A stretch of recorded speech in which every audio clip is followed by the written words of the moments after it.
ఈరోజు ఒక interesting personality, దాంతోపాటు సోషల్ రిఫార్మేషన్ కోసం పనిచేస్తున్న ఒక వ్యక్తిని మీకు పరిచయం చేస్తా. అట్లాగే నేను కూడా పరిచయం చేసుకుంటాను. సో ఆ పరిచయం చేసుకునే కంటే ముందు నాకు కొన్ని మాటలు గుర్తొచ్చినాయి. ఒకటి మానవ సేవయే మాధవ సేవ, అట్లాగే ఉదార చరితానాం వసుధైవ కుటుంబకం. దాంతోపాటు ఒక హిందీ పాట ఉంది, ఏ మాలిక్ తేరే బందే హమ్ ఐసే హో హమారే కరం. ఇదంతా మనుషుల గొడవ. మనిషి ఒక్కడు లేకపోతే భూమి ఎంత బాగుండేది. ఉన్నాడు కాబట్టి మనుషులమైన మనం కొంత మాట్లాడుకుందాం. డైరెక్ట్ పాయింట్లోకి వస్తే ఒక్క లైన్ చెప్పి నేను అతనికి హ్యాండ్ ఓవర్ చేస్తాను. మనకి సిఏఏ అని ఈ మధ్యకాలంలో ఒక బిల్లు వచ్చినప్పుడు చాలా దుమారం చెలరేగింది. షహీన్బాగ్ మూమెంట్ ఇవన్నీ జరిగాయి. ఓవరాల్గా ఏమిటి, మన భారతదేశంలో మెజారిటీ హిందూతో పాటు ముస్లిమ్స్ ఉన్నారు, జొరాస్ట్రియన్స్ ఉన్నారు, సిఖ్స్ ఉన్నారు, క్రిస్టియన్స్ ఉన్నారు, అందరు ఉన్నారు. మన దేశం విడిపోయిన తర్వాత మన డెమోక్రటిక్ సెటప్లో ఇక్కడ వాళ్ళు మిగతా కమ్యూనిటీస్ని బాగా చూసుకుంటున్నారు. కానీ పాకిస్తాన్ ఏర్పడ్డది, బంగ్లాదేశ్ ఏర్పడ్డది, అవి ముస్లిం మెజారిటీ అయినప్పటికీ అవి ఇస్లామిక్ స్టేట్స్కి ఎస్టాబ్లిష్ అయ్యాయి.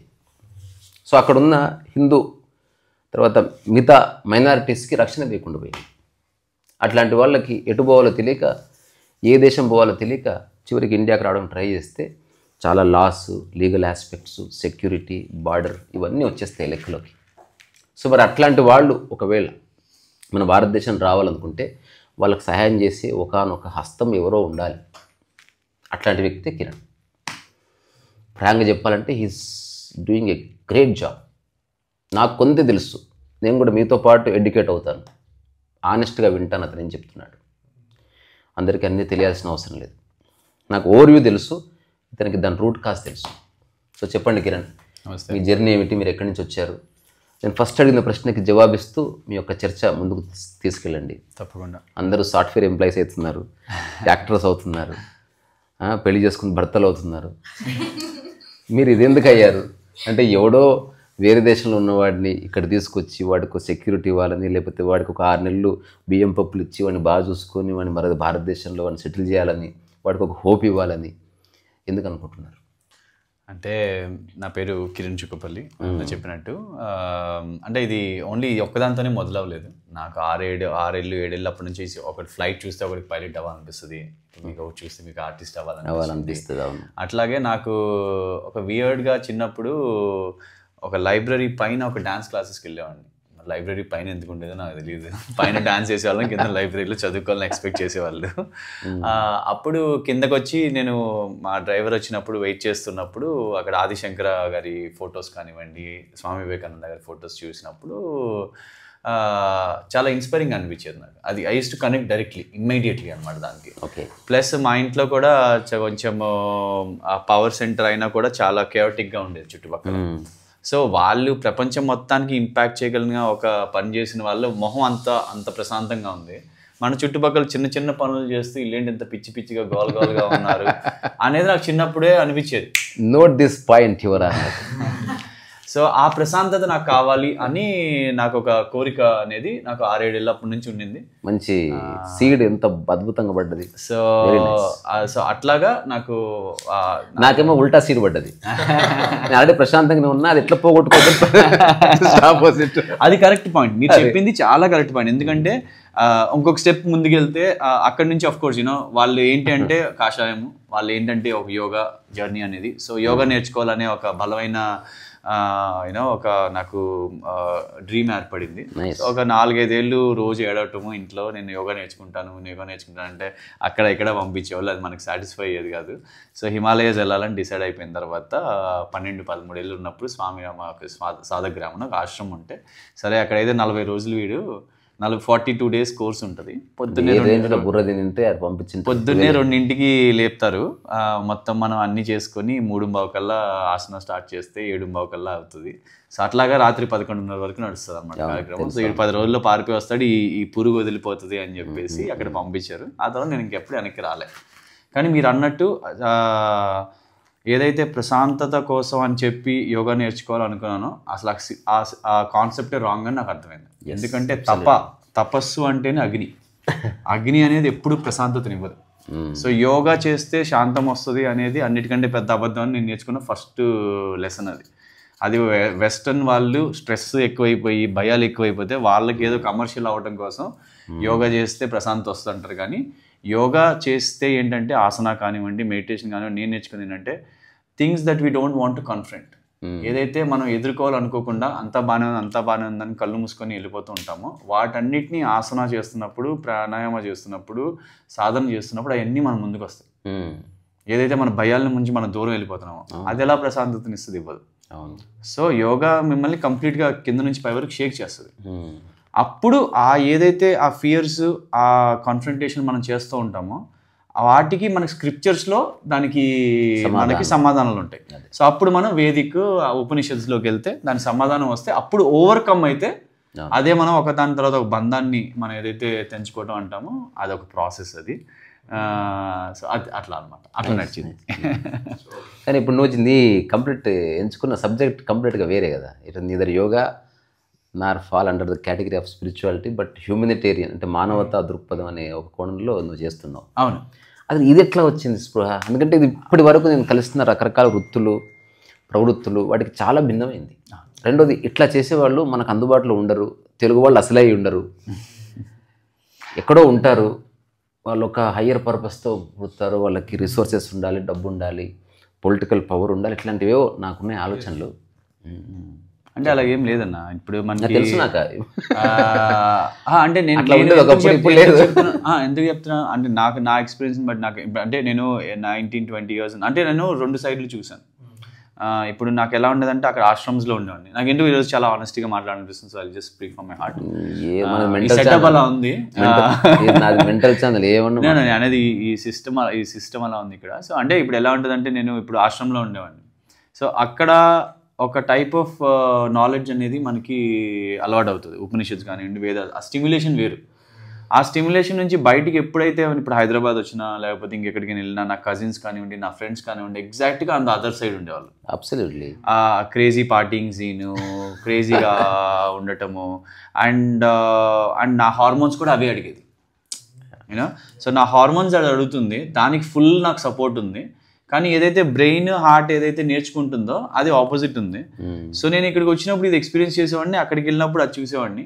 సో ఫర్ మీ ఆ 1.5 years 16 to 17 and 18 ఏదైతే ఉందో that was the most crucial part. So దానివల్ల ఏమైందంటే నాకు ఓన్లీ ఒక్క కోణమే కాకుండా అన్ని కోణాలు అర్థం చేసుకోవడం. ఫైనల్గా by 18-19 I was very clear that నాకు భారత్ ప్రతి దేశానికి ఒక ఏదో ఒక ఐడెంటిటీ ఉంటుంది. చైనా అంటే మ్యానుఫ్యాక్చరింగ్ ఎగ్జాంపుల్ చెప్తున్నాను, పాకిస్తాన్ అంటే టెర్రరిజం ఎగ్జాంపుల్, సో క్యూబా అంటే కమ్యూనిజం ఎగ్జాంపుల్ చెప్తాను. సో అలాగా for me Bharat stands for service and spirituality, సేవ మరియు ఆధ్యాత్మికత.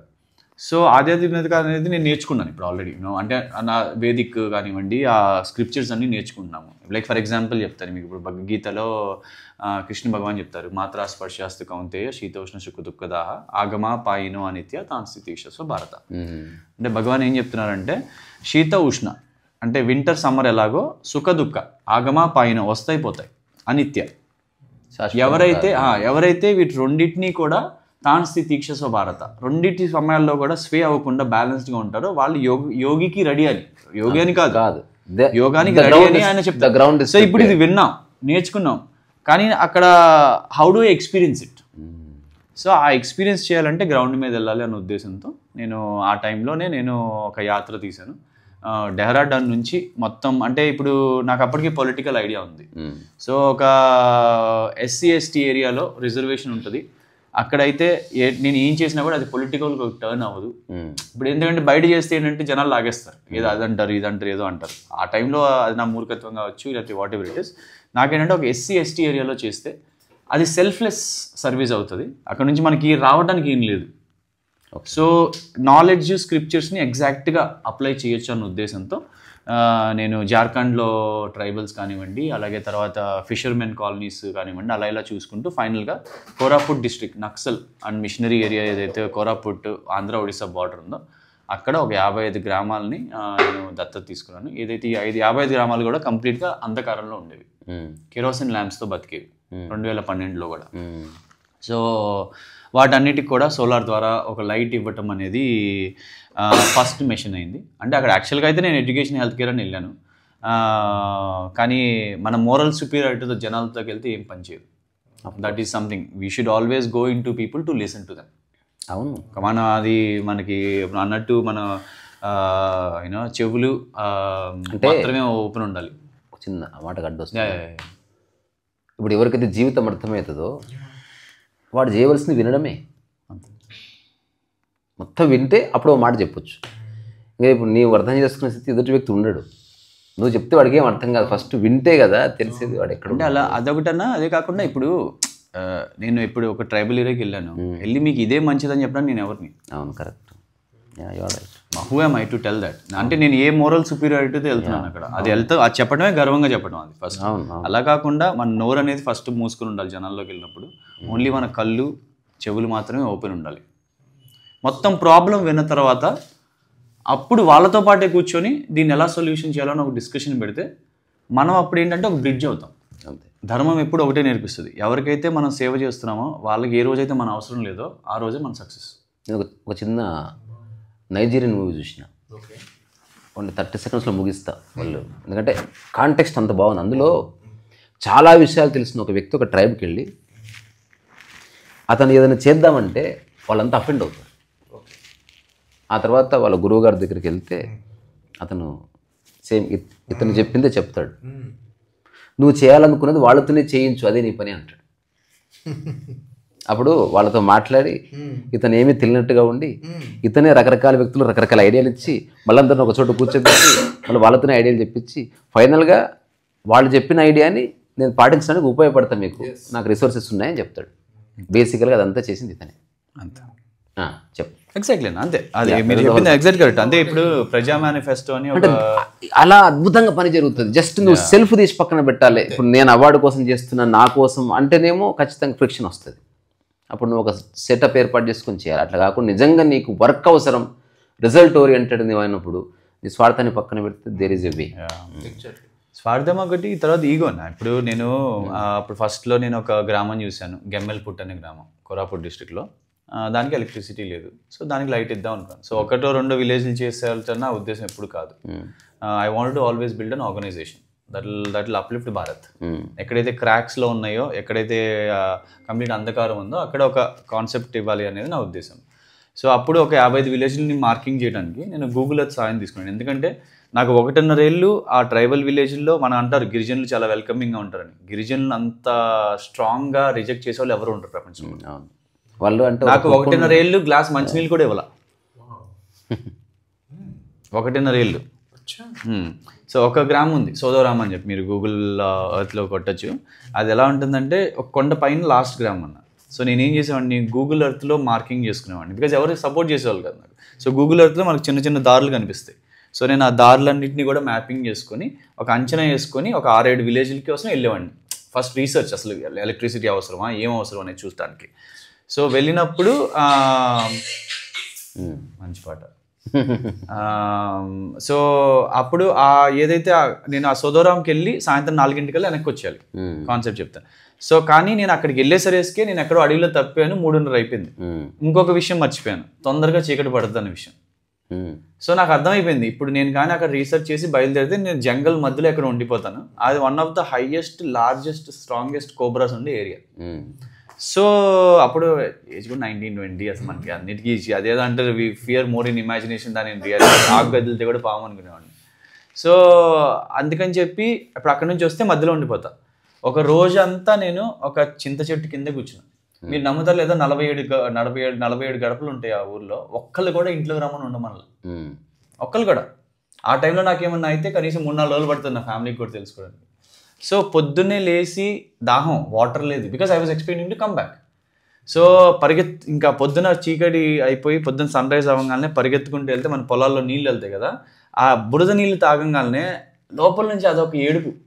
అది ఏంటి అసలు నాకు ఇది, నేను ఎందుకు అని చెప్పి ఆ బురద నీళ్ళు మొహం తగలంగానే, నోట్లో తగలంగానే టేస్ట్ ఏదో అదొక తాగి బాధ. అరే అసలు నేను ఇక్కడికి వచ్చి చచ్చిపోయినా పట్టించుకున్నాను కానీ నేను ఇది ఏదో చేద్దామని వచ్చాను అని చెప్పేసి ఒక బాధ వచ్చింది. సో నేను అలాగ కిందకు వచ్చేసరికి నేను ఇందాక చెప్పాను కదా మాత్రా స్పర్శాస్తిగా ఉంటాయా. సో అది నాకు ఫస్ట్ మనలోకి వచ్చింది. సో దాన్ని బట్టి నేను డీప్గా రూట్లోకి వెళ్తే నాకు అర్థమైంది ఏంటంటే ఆ బాధ అంతా నా ఈగో నుంచి వచ్చింది. ఈగో ఏంటి అంటే నేను వీళ్ళకి ఏదో చేద్దామని వచ్చాను, వాళ్ళ కనీసం ఏం చేయట్లేదు ఏంటి. Drop my self from the equation. Drop my self from the equation. 6 రోజు నుంచి ఆ తర్వాత ఐ డోంట్ కేర్. నేను వచ్చింది లైట్ ఇవ్వడానికి, నేను అది ఇవ్వటమే నా పని. ఇంక ఇది ఏదేమైనా అది అయ్యే వరకు నేను వెనక్కి వెళ్ళను. సో అది నాకు స్క్రిప్చర్ నేర్పించింది. సో అందుకే నేను ఏదైతే ప్రతి పనిని కూడా ఓటములన్నీ నావి, గెలుపంతా శివది. సో ఆ ఫోకస్తో వీ గో ఫార్వర్డ్. సో ఇంక భయమే లేదు, అసలు లేదు. స్వాదేసేస్తే జీవితం చాలా సహజంగా సరళంగా పని ఎప్పుడు. సో అట్లాగా స్వాదేసేయాలి. ఇంకొకటి కూడా ఇంపార్టెంట్ తీసేయవలసింది, స్వాదేసేయాలి, టైం తీసేయాలి. అంటే ఒక డెడ్ లైన్ ఉంటుంది చూసిన. ఈ రెండు వెరీ డెడ్లీ స్నేక్స్ అన్నట్టు. స్వా అంటే అందరూ అర్థం చేసుకుంటారు. మీరు టైం డెడ్ లైన్ అనేది అంటే జనరల్గా ఒక డెడ్ లైన్ పెట్టుకుంటారు. ఈ 2 సంవత్సరాల్లో ఇది మార్చేయాలి అనుకోవడం, అది అవ్వకపోతే మళ్ళీ హర్ట్ అయ్యేది. అసలు డెడ్ లైన్ పెట్టింది ఎవరు? నువ్వు ఒంటరి చేసే పనుల్లో డెడ్ లైన్ పెట్టుకో. వేరే వాళ్ళతో లింక్ అయిన ఏ పనిలోనూ డెడ్ లైన్ పని చేయదు. అది ఓకే, సరే. తర్వాత ఇటు సైడ్ ఎట్లా వచ్చావు ఇదంతా? సో అట్లాగా అది లైట్ కూడా మీరు అనొచ్చు. మీరు ఇందాక నుంచి ఏమో నేను కాంట్రాస్ట్ గా మాట్లాడుతున్నాను యాక్చువల్లీ. నాకు ఎందుకంటే నేనేమంటున్నానంటే రావడానికి ముందు కూడా ఒక అడుగుదాం అనుకుంటున్నాను. మనకు పూర్వం ఎలా ఉండేదంటే గురుకులంలో పాఠశాలలో ఒక బ్రహ్మచర్యం చేసుకొని అతను స్టేజ్కి వెళ్ళడం అలా ఉంటుంది. మీరు ఆధ్యాత్మికం వైపు వెళ్ళిపోయి యోగా వెళ్ళిపోయి ఉన్నట్టుండి ఈ ట్రైబల్ సేవ కోసం ఎట్లా అది ఎలా మోటివేట్ అయ్యారు అసలు? సర్వీస్లోకి ఎలా వచ్చారు? ఎందుకంటే జనరల్గా మన పర్పస్ ఎలా ఉంటుంది, స్పిరిచువాలిటీలోకి వెళ్ళిన తర్వాత రియలైజేషన్ లేకపోతే మరొకటి అట్లా సమ్వేర్ అది ఒక దీనిలో వెళ్తాం కదా. ఉన్నటువంటి ఈ దేశ సేవ, ట్రైబల్ సేవ, అసలు ముందు ఈ ట్రాన్సిషన్ ఎలా జరిగింది మీకు? ఇది ట్రాన్సిషన్ కాదన్న, ఇది ఒక న్యాచురల్ ఆర్గానిక్ ప్రాసెస్. మీరు ఏదైతే ఇందాక చెప్పారు కదా, అది ఒక పద్ధతి. సో కానీ అలాగే ఉంటారనేది అది మనకు మూవీస్ చూపిస్తుంది. ఇప్పుడు బ్లాక్ మ్యాజిక్ ఉంది. ఇప్పుడు ఇప్పుడు ఇప్పుడు అన్నకి ఎవరైనా పిల్లలు ఉన్నారన్న, ఎవరైనా ఉన్నారు ఎవరైనా. ఇప్పుడు వచ్చి నేను తంత్ర నేర్చుకుంటున్నా అన్నా అనుకోండి, పిచ్చిపడిందా లోపలికి వెళ్ళమంటాం. అసలు తంత్ర ఏంటంటే మనకే తెలియదు.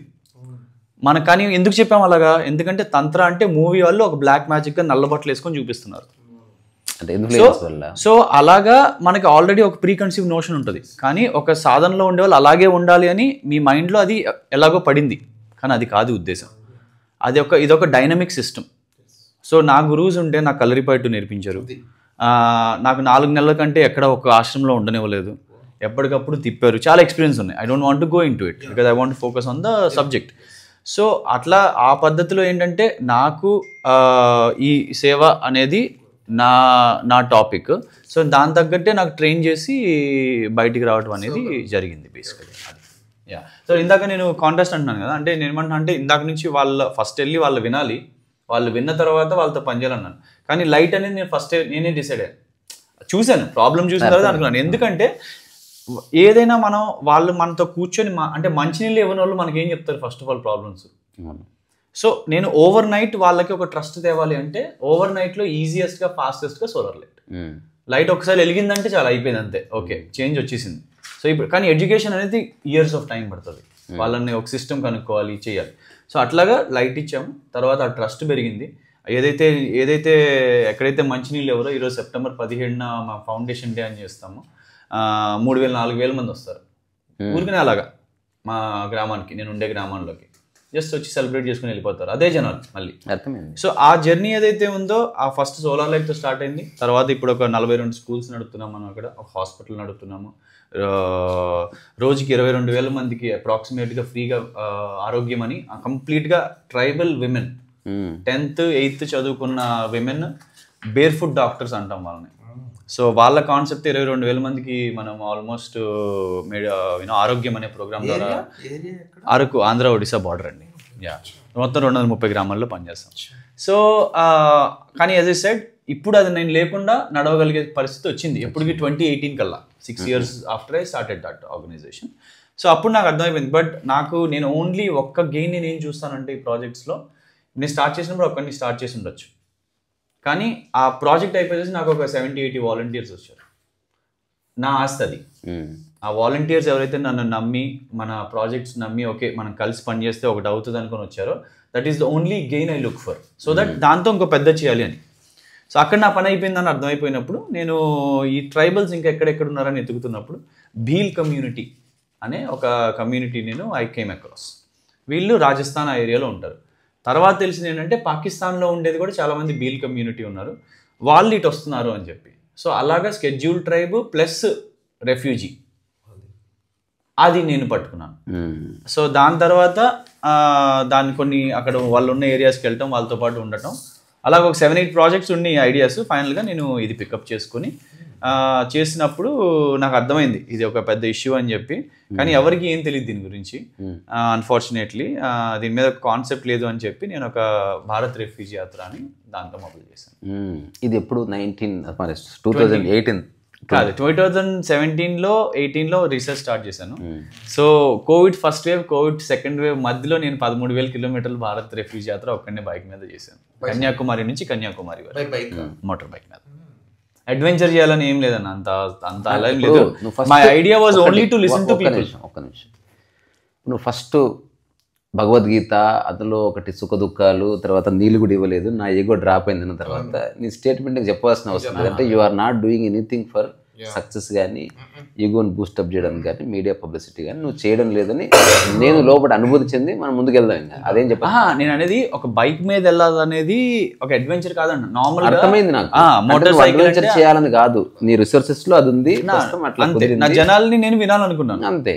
సో నేను ఆ యాత్రకి వెళ్లే ముందల కొన్ని గవర్నమెంట్ ఆఫీషియల్స్ అంటే నాకు ఇప్పుడు నువ్వు చెప్పే దాన్ని బట్టి ఏం తెలుస్తుందంటే నీకు 100% 100 years ప్లాన్ అంటూ ఏమి లేదు, జీవిస్తుండగా రివీల్ అవుతుంది సంథింగ్, దాన్ని పట్టుకొని ఏదో చేస్తున్న దాన్ని కాంక్రీట్గా పద్ధతి ప్రకారం అట్లా. అంటే ఊరికే బ్లైండ్గా ఒక ఎమోషన్తో ఒక ఆవేశంతో కాకుండా కాస్త ఎడ్యుకేట్ అయ్యి రీసెర్చ్ చేసి దానికి తగ్గ రిసోర్సెస్ క్రియేట్ చేసుకుని దానికి ఎంత పాసిబిలిటీ ఉంది ఒక అసెస్ చేసుకుని అట్లా చేస్తున్నావు. అందుకని ఇట్లా బాగా ప్రశాంతంగా ఉన్నావు. అంటే exit policy is the most important. నేను ఒక స్టార్ట్ చేసే చాలా ఇంపార్టెంట్, ఇది చాలా ఇంపార్టెంట్. ఇప్పుడు యూట్యూబ్ మిత్రులారా దయచేసి ఈ వర్డ్ని పట్టుకోండి, exit policy is utmost important thing. మొదలు పెట్టే ముందర ఎగ్జిట్ పాలసీ లేని ఒక్క మాఫియాలని రావడం కానీ పోవడం ఉండదు అంటారు కదా. ఎగ్జిట్ పాలసీ లేకుండా పని చేయద్దు. నువ్వు ఏదైనా స్టార్ట్ చేస్తే ఎక్కడో ఒక చోట నువ్వు బయటికి వెళ్ళడానికి ప్రిపేర్ అయ్యి దాన్ని బిగిన్ చేయాలి, అట్లే పడి సావడానికి కాదు. ఇప్పుడు కాంగ్రెస్ ట్రెండింగ్ ఛానల్ ఉంది కదా, ఎగ్జిట్ పాలసీ ఆల్రెడీ ఎస్టాబ్లిష్ అయ్యింది, తెలుసు కదా నీకు.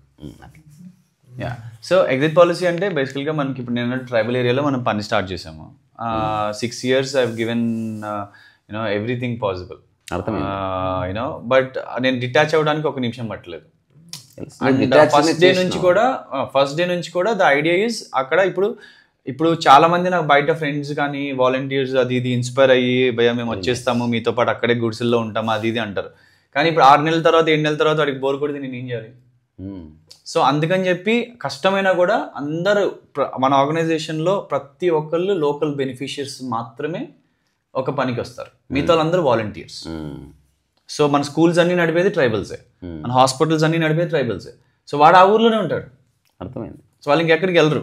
So that is my exit policy. అలాగే ఇప్పుడు హిందూ రెఫ్యూజీస్ మీద కూడా అట్లాగే 13,000 కిలోమీటర్లు చేసిన తర్వాత నాకు అర్థమైంది ఏంటంటే ఆల్మోస్ట్ ఒక 5 లక్షల మంది ఉన్నారు, వాళ్ళకి ఒక సిస్టమ్ లేదు అని చెప్పి సిస్టమ్స్ క్రియేట్ చేయడం స్టార్ట్ చేశారు.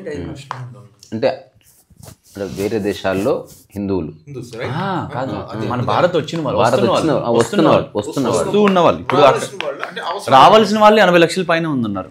పాకిస్తాన్లో 80 ఈజీగా ఉన్నారు. అంటే ఇప్పుడు ఆల్రెడీ నేను కనుక్కున్నా, నేను టచ్ బేస్ చేసింది అంతమందిని యాత్రలో. సో యాత్రలో ఏంటంటే నేను యాత్ర స్టార్ట్ చేసే ముందల పేర్లు ఎందుకు కానీ గవర్నమెంట్లో కొన్ని డిపార్ట్మెంట్స్ని కనుక్కున్నప్పుడు వాళ్ళు 3 క్యాంపులు ఉన్నాయని చెప్పారు. నేను యాత్ర అయిపోయేసరికి 80 క్యాంపులు నేనే కనుక్కున్నాను. అంటే ఇప్పుడు ఎలాగ ఒక క్యాంప్కి వెళ్తాము, అక్కడ కూర్చుంటాము. ఇప్పుడు అక్కడ కూర్చొని ఇప్పుడు లైక్ ఫర్ ఎగ్జాంపుల్ ఇప్పుడు ఇక్కడ ఎలా వచ్చా, నేను అమర్ అనే ఒక వ్యక్తిని అడిగాను, భయ్య ఇలాగా మన ఆలోచించే వాళ్ళు ఉన్నారా, ఇప్పుడు మాట్లాడాల్సిన సమయం వచ్చింది, పాలసీ వస్తుంది, మనందరం కలవాలి అంటే ఆయన ఏం చేశాడు, ఈ పలానా వాళ్ళ దగ్గరికి వెళ్ళమని పంపించాడు. అట్లాగే నేను ఆ క్యాంప్కి వెళ్ళినప్పుడు వాళ్ళని కలిసినప్పుడు వాళ్ళతో మొత్తం వాళ్ళ ఇష్యూస్ రాసుకున్న తర్వాత వాళ్ళని అడుగుతాను, మీ చుట్టాలు కానీ మీ ఫ్రెండ్స్ కానీ ఎవరైనా ఈ దగ్గరలో ఎక్కడైనా వేరే చోట ఉన్నారా అంటే అక్కడ ఉన్నారంటే బైక్ వేసుకొని మళ్ళీ ఆడికి వెళ్ళిపోతాం. క్యాంప్ అంటే రెఫ్యూజీ క్యాంప్స్. సో అట్లాగా నేను మొత్తం ఒక 92 క్యాంప్స్ ఇప్పుడు మనం నడిపేది 92 క్యాంప్స్. ఈ 92 ఆల్ ఓవర్ భారత్లో మనం నడిపే క్యాంపులు 92. ఈ 92లో 3,83,000 మంది హిందువులు, బుద్ధిస్టులు, సిక్కులు మన క్యాంపుల్లో డిస్ప్లేస్డ్గా ప్రస్తుతానికి ఉంటున్నారు. ఇంతకుముందు రికార్డింగ్ కంటే ముందు చర్చించి ఏమిటంటే, ఇప్పుడు ముస్లిమ్స్ ఉన్నారనుకో, దే హ్యావ్ 72 కంట్రీస్, కానీ వాళ్ళు పోరు ఎక్కడికి. వాళ్ళకి తెలుసు భారతదేశం కంటే సేఫెస్ట్ ప్లేస్ లేదు, అందుకే ఇది నాశనం చేయాలని ఒక థాట్ ఉంటుంది. రెండోది హిందువులు అనుకో, ఆ హిందువులు ఈ బెల్ట్ అంతా వస్తారు, బుద్ధిస్ట్, సిక్ వీళ్ళంతా. సో ఇప్పుడు ఇండిక్ అంటాం, ఇండిక్ దాని రాస్తుంది కదా, ఇండిక్ రెఫ్యూజీ అంటే దాన్ని మేము ఫస్ట్ టైం మన లాలో కూడా మేము ఒక ఎస్టాబ్లిష్ చేద్దాం అనుకున్నాం. ఇండిక్ అంటే any religion that's Born out of Bharat, that is Hinduism, Buddhism, Sikhism and అంటే డిబేట్స్ కూడా చాలా జరిగాయి. ఇప్పుడు ఒకవేళ వేరే దేశం నుంచి రావాలనుకుంటే అక్కడ ఎవరైతే ఆప్రెస్డ్ పీపుల్ ఉన్నారో, ముస్లిమ్స్ ఉన్నారో, అది కాదరా బాబు, అది ముస్లిం కంట్రీ, అది వాళ్ళు అక్కడ సేఫ్ ఉండాలి, అక్కడ వేరే మతస్థులకి సేఫ్టీ లేదు, అట్లాంటి వాళ్ళే ఇక్కడికి పారిపోతున్నారు. అందుకని అంటే దీంట్లో ఒక 2 అర్థాలు ఉన్నాయి. సారీ, అంటే దీంట్లో చాలా మంది కన్ఫ్యూజ్ చేస్తారు. ఇప్పుడు సిఏఏ మీరు ఇందాక చెప్పారు కదా, షహీన్ బాగ్ అయితే, దానికి ఒక సింపుల్ ఎక్స్ప్లెనేషన్. శరణార్థి ఎవరు, మైగ్రెంట్ ఎవరు అంటే any individual who is forced out of their country because of war, religious persecution or religious natural disaster. అంటే ఒక దేశం నుంచి ఇంకో దేశానికి వెళ్ళబడాల్సి వచ్చింది, ఒక యుద్ధం వల్ల కానివ్వండి, మతపరమైన హింస వల్ల కానివ్వండి, లేకపోతే భూకంపాలు అలాంటివి అయ్యి ఒక దేశం వదిలి ఇంకో దేశం వెళ్తారు, వాళ్ళు శరణార్థి, రెఫ్యూజీ. ఒక దేశం వదిలి ఇంకో దేశం మనం మంచి లైఫ్ కోసం వెళ్తాం. ఇప్పుడు లైక్ ఫర్ ఎగ్జాంపుల్ మన వాళ్ళు యుఎస్ వెళ్ళినట్టు, అద్నాన్ సామి వచ్చాడు కదా, సో అది మైగ్రేషన్ అన్న. కానీ దీని రెండింటిని కలిపేసి కన్ఫ్యూజ్ చేస్తారు. సో ఒక ముస్లిం భారత్ వస్తే ఒక మంచి జీవితం కోసం వస్తున్నారు, దానికి డిఫరెంట్ లా ఉంది, వస్తున్నారు చాలా మంది. అద్నాన్ సామి ఒక ఎగ్జాంపుల్ అన్న. 2022లో ఎగ్జాంపుల్ 400 మందికి పైన పాకిస్తానీ ముస్లిమ్స్ కి భారత్ లో సిటిజన్షిప్ వచ్చింది. అవును 11 ఏళ్ల తర్వాత వాళ్ళు సిటిజన్షిప్ అప్లై చేయొచ్చు, అది వేరే లా, అది వేరే. కానీ వీళ్ళు మతపరమైన హింస ఎదుర్కొని వస్తున్నారు మన వాళ్ళు. ఇప్పుడు మీరు ఇందాక అన్నట్టు భారత్ తప్పితే ఇంకేది ఎక్కడ లేని పరిస్థితి. అసలు ఎందుకు వస్తున్నారు? ప్రతి సంవత్సరం 1342 మంది ఆడపిల్లలు 11 ఏళ్ల నుంచి 16 ఏళ్ల మధ్యలో ఉన్న ఆడపిల్లల్ని కిడ్నాప్ చేయటం, లేకపోతే రకరకాల హింసలు పెట్టడం, మాయించేయడం జరుగుతూ ఉంది. అవును, అంటే రోజుకు 3. ఈ రోజు మనం పాకిస్తాన్ సింధ్ ప్రావిన్స్ పాకిస్తాన్ లో ప్రతిరోజు ఆ విధంగా చూసి ఈ రోజు మనం ఈ ప్లాన్ చేసుకుని నేను ఇక్కడికి వచ్చేసేసి 3 అమ్మాయిలు అన్నా, హిందూ అమ్మాయిలు మాత్రమే, హిందూ 6 ఇప్పుడు అంటే ఏదైనా.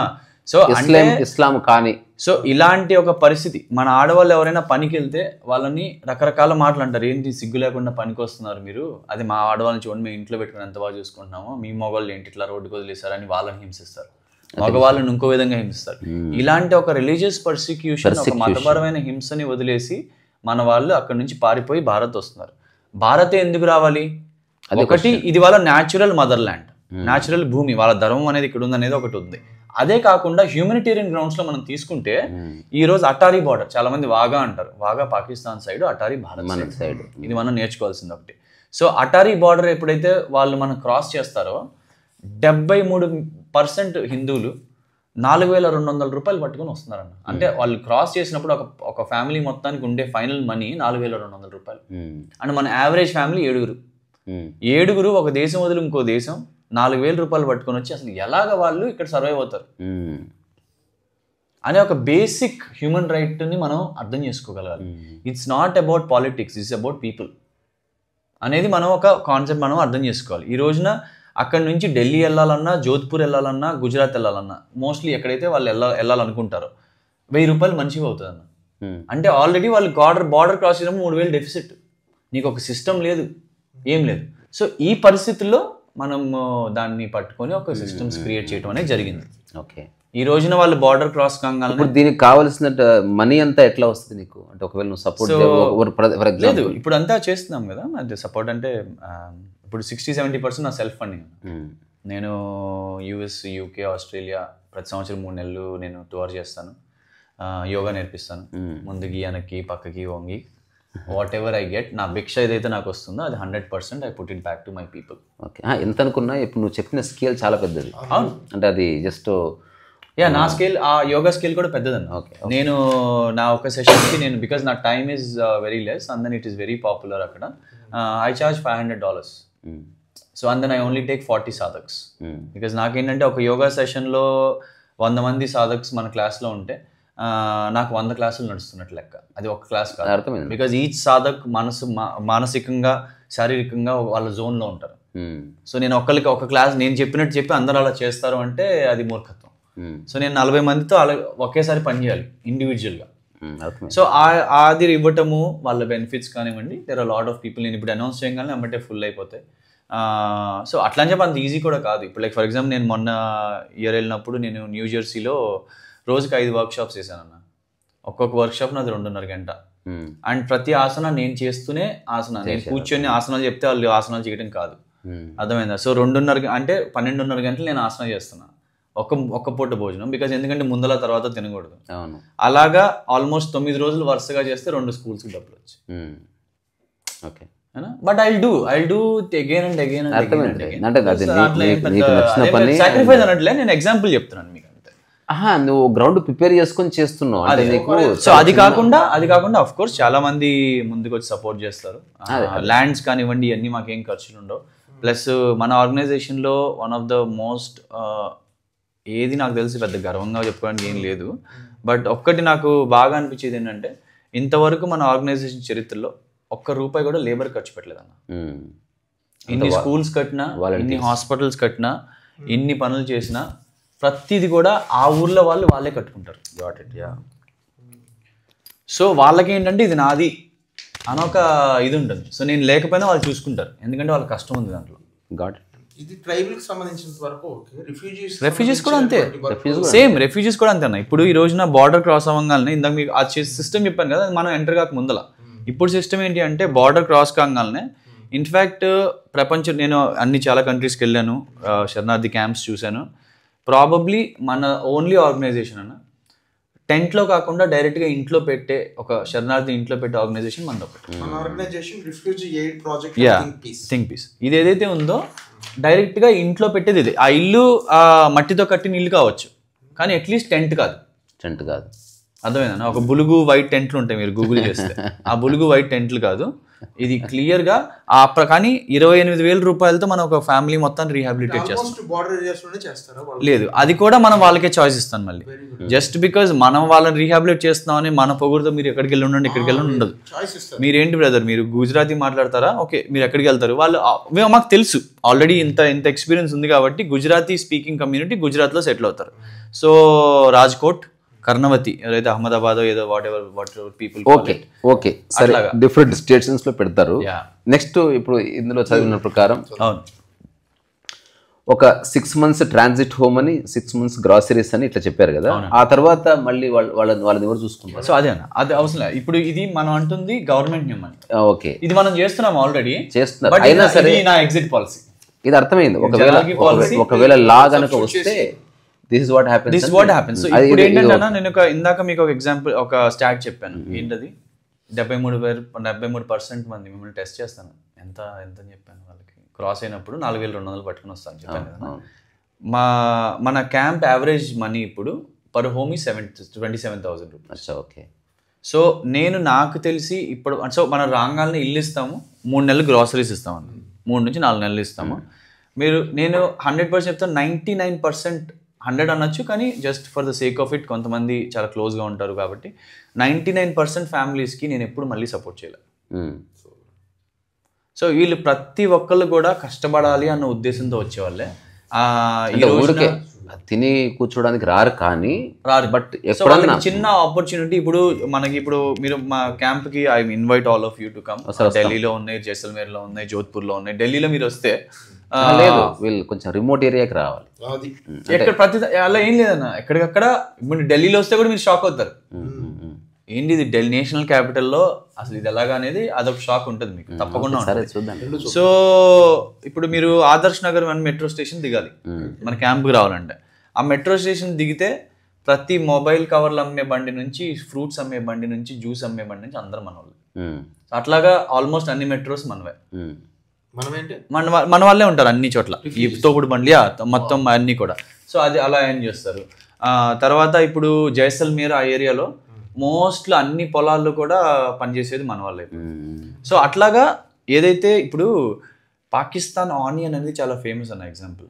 వరల్డ్ లోనే బెస్ట్ ఆనియన్ ఎక్కడ వస్తుంది అంటే పాకిస్తాన్ లో వస్తుంది. ఓకే, అది ఎక్కడ వస్తుంది అంటే సింధ్ ప్రావిన్స్ లో వస్తుంది. యాక్చువల్గా అయితే సింధ్ ప్రావిన్స్ భారత్ లో ఉండాలి, మన నేషనల్ యాంథమ్ లో కూడా ఉంది. మరి అక్కడ ఎందుకు ఉంది అనేది అదొక వేరే చర్చ. సో ఆ సింధ్ ప్రావిన్స్ లో ఆనియన్ అనేది ఏదైతే పండుతుందో అది అంతా చేసేది మన హిందువులు. ఓకే, సో అలాంటి ల్యాండే మన సైడ్ ఉంది, ఎందుకంటే బార్డర్ ఇస్ చాలా వెరీ స్మాల్. ఆ ల్యాండ్స్ అన్ని ఖాళీగా ఉన్నాయి. సో మై విజన్ ఈజ్ ఇప్పుడు వాళ్ళు ఇక్కడికి వచ్చినప్పుడు అదే ల్యాండ్ లో ఇక్కడ మనం పండిస్తే వాళ్ళకి ఆ టాలెంట్ ఉంది. అర్థమైంది. సో అట్లాగే రీప్లేస్ చేస్తున్నాం, అగ్రికల్చర్ ల్యాండ్స్ అన్నింటిని కూడా యాక్టివేట్ చేస్తాం. అంటే వాళ్ళు ఇది వర్క్ చేసుకోవడానికి వచ్చారు. రెండోది నువ్వు అట్లాంటి వాతావరణమే క్రియేట్ చేస్తున్నావు. తర్వాత నువ్వు చేస్తున్న బెస్ట్ పాలసీ ఏంటంటే ఎవరెవరికి ఏ ట్రైట్స్ ఉన్నాయో, లేకపోతే ఏ లాంగ్వేజ్ వాళ్ళకి వచ్చి ఉన్నదో ఆ ఏరియాలో వాళ్ళని స్టేషన్ చేయడం వల్ల వాళ్ళు ఈజీగా అకామిడేట్ అవుతారు. ఇప్పుడు కరాచీ నుంచి వచ్చారనుకున్నా, అర్థమైంది. కరాచీ నుంచి వస్తే వాళ్ళు ఢిల్లీ కానీ, అహ్మదాబాద్, కర్ణవతి కానీ ఉండడానికి ఇష్టపడతారు. ఎందుకంటే సిటీ టు సిటీ బీల్ కమ్యూనిటీ ఉందని అనుకోండి, మార్వాడి అది మాట్లాడతారు. వాళ్ళు కొంచెం they like to be in Rajasthan. Gujarati speaking community Gujarat, easy. మనకు కూడా పని తక్కువ అయిపోతుంది చాలా.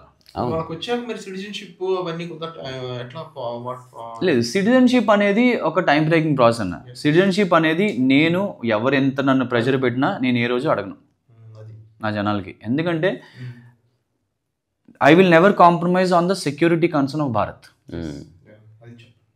అర్థమైందా? అది ఎవరైనా కానివ్వండి, అది డజంట్ మ్యాటర్.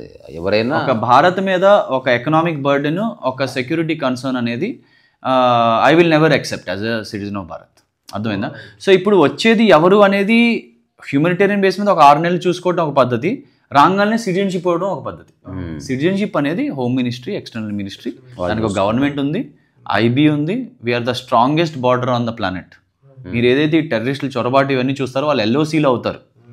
మీరు పంజాబ్ నుంచి కింద వరకు ఈగ కూడా రాలేదు ఇటు సైడ్, అంత స్ట్రాంగ్ ఉంటుంది మన ఆర్మీ కానివ్వండి, మన ఐబీ కానివ్వండి. అర్థమైందన్నా? Probably we're the strongest border on the planet or second to Israel Palestine. So when our government wants to take care of something we have that much power.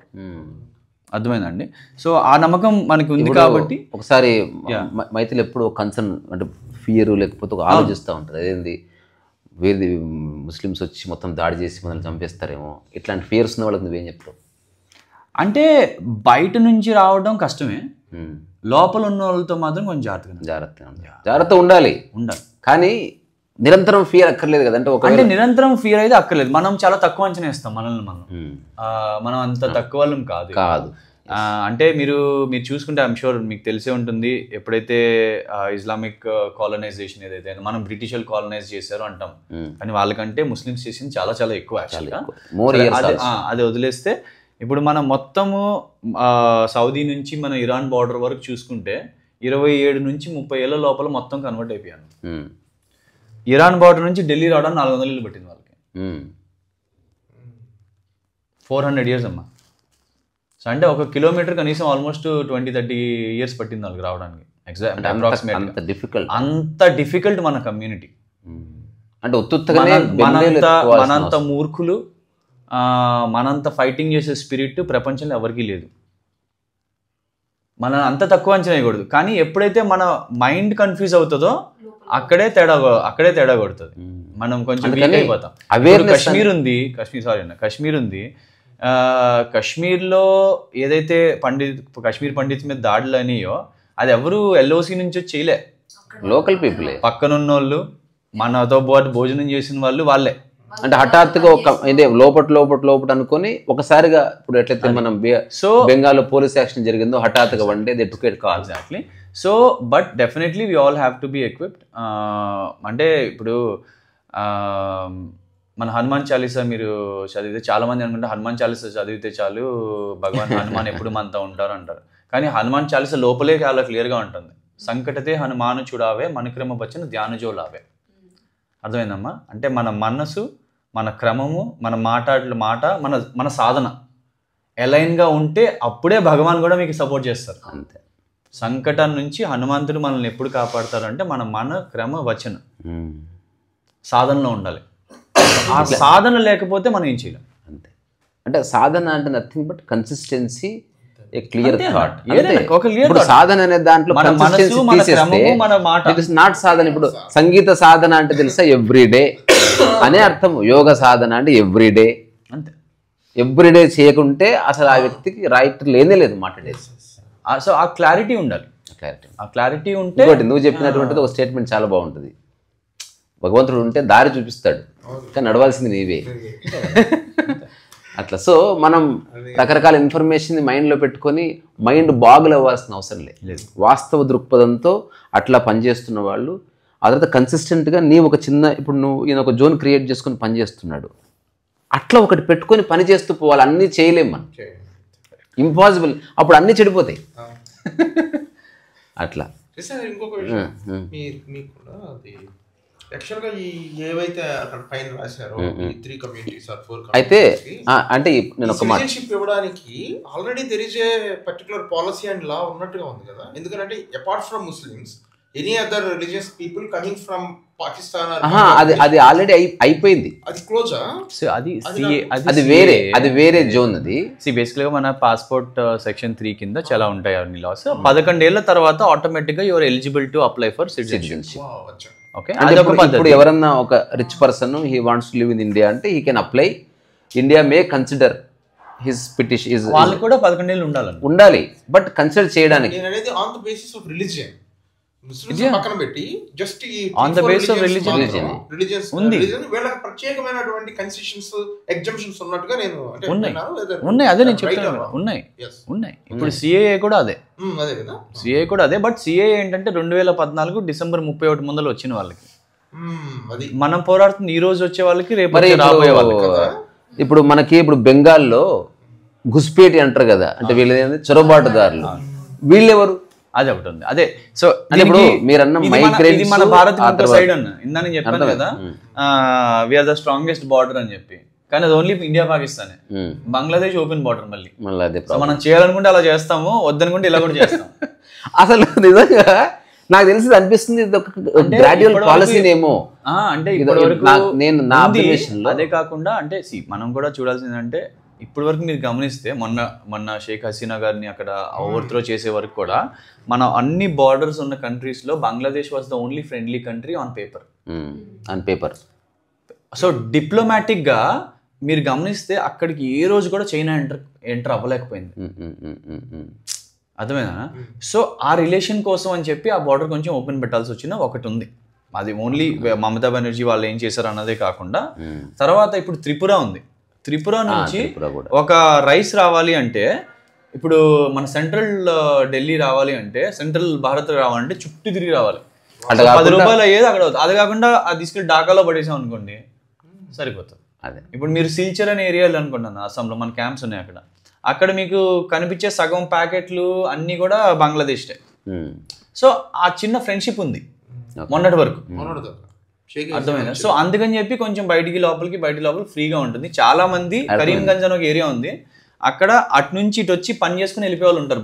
Border వాళ్ళు కొంచెం ఇచ్చేసి వెళ్ళిపోయే వాళ్ళు ఉంటారు. సో అంత open గా ఉంటుంది. But now అది కూడా మారిపోతుంది, చాలా అర్జెంట్ గా. తర్వాత ఇంకొకటి, ఇప్పుడు రాబోయే 10 yearsలో ఒక చిన్న పాలసీ తీసుకొస్తున్నారు. అది ఊరికే ఏది చేయదు గవర్నమెంట్.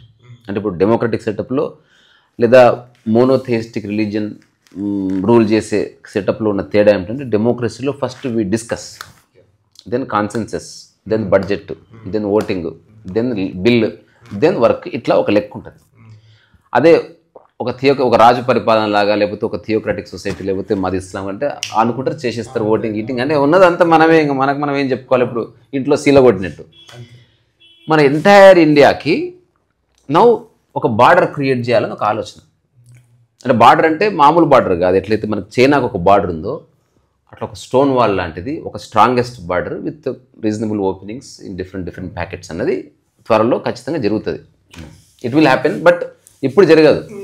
మన లైఫ్ టైం ఎండ్ అవుతున్నప్పుడు వి మే సీ దట్. అంటే దాంట్లో పిఓకే కూడా కలుస్తాయి అన్నా, లేకపోతే అది ఈ నెక్స్ట్ 10 yearsలో డిసైడ్ అవుతుంది.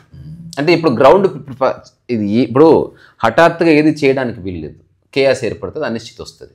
అందుకని ఇది ఎలాంటిదంటే కొంచెం ఈజీగా అర్థం కావడానికి ఎగ్జాంపుల్ చెప్తున్నాను. పేషెంట్ ఐసీయూలో ఉన్నాడు, యాక్చువల్గా చచ్చిపోయాడు, కానీ బయటకు వచ్చి ఆవేశపడే వాళ్ళకి ఏం చెప్తారంటే ఇప్పుడు కోఆపరేట్ చేస్తున్నాడు, శ్వాస తీసుకుంటున్నాడు, రిలాక్స్, టీ తాగిరండి. ఆ తర్వాత కొంచెం ఇప్పుడు ఆస్తమా వచ్చింది. ఓవరాల్గా డాక్టర్ చెప్పకముందే 80% ఆఫ్ ద పీపుల్కి డౌట్ వస్తుంది, పోయాడేమో. అప్పుడు చెప్తున్నప్పుడు వాళ్ళు స్టేబుల్గా వింటారు. ఇప్పుడు యాజ్ ఎ కంట్రీ మనకున్న బడ్జెట్స్ కానీ లేకపోతే పొలిటికల్ సిస్టమ్ కానీ చాలా పాజిటివ్గా ఉంది టు క్యాప్చర్ సంథింగ్. అయినా సరే జియో పొలిటికల్ ఇష్యూస్, తర్వాత వేరే దేశాల నుంచి, దాని తర్వాత ఐక్యరాజ్య సమితి, ఆ తర్వాత లోకల్ పాలిటిక్స్, హఠాత్తుగా రాంగ్ మూవ్ తీసుకుంటే అపోజిషన్ లీడర్స్కి ఏమన్నా బలయ్యే అవకాశం ఉంటుంది. ఇట్లాంటివన్నీ మెజర్ చేసి అప్పుడు ఒక నిర్ణయం తీసుకుంటారు. నా నమ్మకం ప్రకారం it may take 5 to 10 years. అంటే ఇప్పుడు కాదు అది. కానీ బార్డర్స్లో పనిచేసేవాడిగా నేనైతే దానికి సపోర్ట్ చేయను. నేను సపోర్ట్ చేస్తలేదు, నేను మామూలు చెప్తున్నాను. నేను అనేది ఏంటంటే నా టేక్ ఏంటంటే దానిపైన పాకిస్తాన్లో ఏదైతే సింధు ప్రావిన్స్ ఉందో, ఇప్పుడు తార్కార్పూర్ డిస్ట్రిక్ట్ అని ఉంది, ఇప్పటికి కూడా అక్కడ 81% హిందూస్ ఉన్నారు. అర్థమైందన్న. తర్వాత ఖుల్నా డిస్ట్రిక్ట్ అని ఉంది బంగ్లాదేశ్లో, ఇప్పటికి కూడా అక్కడ మెజారిటీ హిందూస్ ఉన్నారు.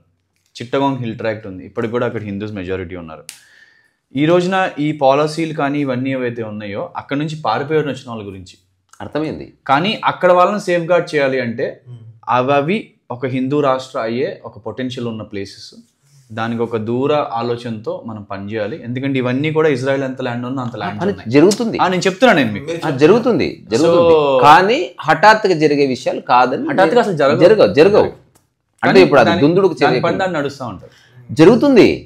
అంటే ఇప్పుడు మన భారతదేశంలో 100 మంది ఉన్నారనుకో, అందులో 100 మందిలో 80% of the people daily bread and butter గురించి ఆలోచించి బతుకుతూ ఉంటారు. వాడికి వేరే దేశం వచ్చి పరిపాలించిన వాడు చేసేది అదే, మన వాళ్ళు పరిపాలించిన అదే.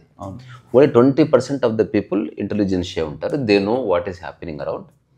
అట్లాంటి దాంట్లో మళ్ళీ ఈ ఐడియాలజికల్ డిఫరెన్సెస్ ఉన్నాయి, వీటి మధ్యన కాన్సెన్సస్ వచ్చే వరకు టైం పడుతుంది. రెండోది, ఒక దేశం ఎకానమీ బిల్డ్ చేసింది ఒక రాంగ్ స్టెప్ కనుక తీసుకుంటే ఉల్టా పల్టై మొత్తం ప్రజల మీద ఎఫెక్ట్ పడుతుంది. ఇప్పుడు ఉన్న ఈ ఎడ్యుకేటెడ్ పీపుల్ ఒకప్పటి సమాజం లాగా లేదు. నా ఇన్ఫర్మేషన్ వార్ఫేర్ వచ్చిన తర్వాత we became more dumb and more sensitive also. అంటే అన్నీ తెలిసినట్టే ఉంది, దేనికి స్పందిస్తలేరు. ఎందుకంటే ఇంటర్నెట్ ద్వారా తెలుస్తుందిలే అనుకుంటున్నారు, తద్వారా ఆబ్లివియన్గా మారిపోతున్నారు. అంటే we are not alert and aware. ఒకప్పుడు ఏ అడ్రస్ లేకుండా పర్ఫెక్ట్ ఇంటికి రీచ్ అయ్యేటోళ్ళు, ఎందుకంటే అంత బాగా కార్డు ముక్క రాసేవాళ్ళు. ఇప్పుడు గూగుల్ వచ్చిన 100 సార్లు ఫోన్ చేసుకుంటున్నారు, బికాజ్ మిస్కమ్యూనికేషన్ చాలా ఎక్కువైపోయింది. అట్లా. సో అది వేరే సబ్జెక్ట్. మళ్ళీ coming back to your subject ఏంటంటే, ఆర్ యూ హ్యాపీ? అలా ఏం లేదన్నా. అట్లని కాదు, అంటే ఇప్పుడు ఇవన్నీ చేస్తున్నావు, నీ జీవితం పరమార్థం అనేది ఇదేనా, లేకపోతే ఇంకేదో చేయాలనుకొని ఇది చేస్తున్నావు, లేకపోతే నువ్వు అనుకున్నట్టు అవ్వకపోయినా ఎట్లా సాటిస్ఫై అవుతున్నావు, లేకపోతే ఆర్ యూ కంటెంట్, హ్యాపీ అని కంటెంట్? అలా ఏం లేదన్న, అసలు అలా కూడా ఆలోచించాను. ఫ్రాంక్గా చెప్తున్నాను, ఎప్పుడు డజంట్ మ్యాటర్. అంటే what drives you? Drives me is my people right. ఏదైతే నా ధర్మం నా ముందర ఉందో దట్ డ్రైవ్స్ మీ. అంతే. So I become what ever it wants. ఈరోజు నేను ఎగ్జిబిట్స్ చేస్తున్నాం వరల్డ్ వైడ్. ఇప్పుడు నేను ఏదైతే బట్టలు వేసుకున్నానో I don't know, it's all my own brand call stateless. నేను డిజైనర్ కాదు, నేను ఫోటోగ్రాఫర్ కాదు, ఆర్టిస్ట్ కాదు. Whatever my people want I become that. So ఈరోజు నాకు యాక్చువల్గా నాకు ఇష్టం ఉండదు అన్న మాట్లాడటం.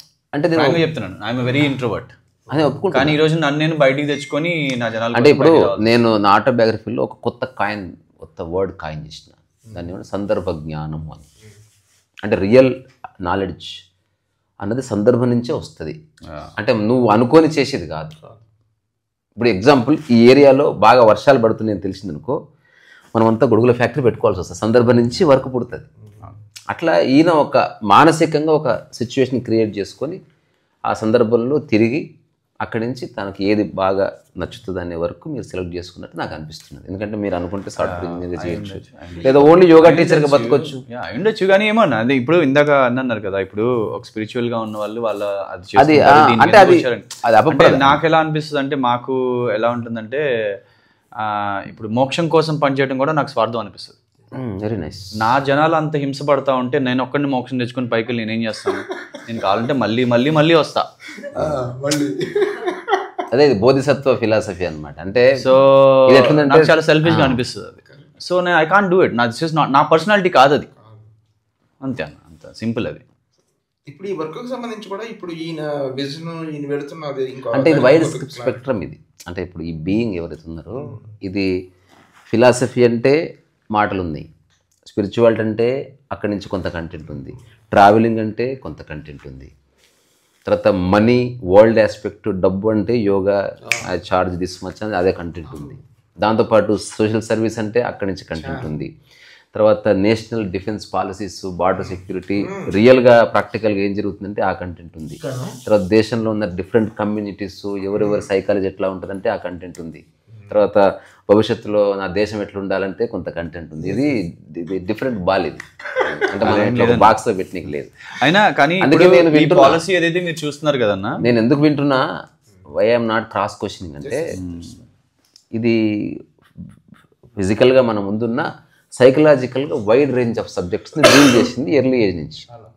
ఇప్పుడు నేను కూడా అటువంటి కేటగిరీ, వైలిన్ అంటే వైలిన్ ఉంది అంటే నువ్వు అట్లా ఒక దాంట్లో పెట్టనీకి రాదు.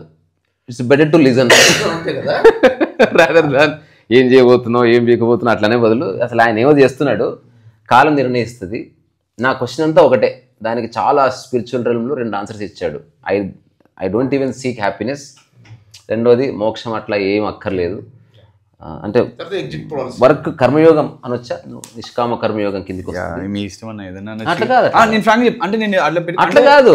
అట్లాంటప్పుడు భగవద్గీత ఒక్క నిమిషం నో నేను అగ్రి చేయను. అలాంటప్పుడు డోంట్ కోట్ భగవద్గీత, డోంట్ కో శ్లోక, ఎందుకు కోట్ చేస్తున్నావు? అది చేసినప్పుడు నిష్కామ కర్మ కూడా ఉంది, దాన్ని కూడా నువ్వు దేనికి అడాప్ట్ చేసు చెప్పుకో సరదాగా. మీరు అన్న అదే అంటున్నాను కదా, కర్మయోగం కాలం కర్మయోగం అట్లా కాదు, అట్లా కాదు.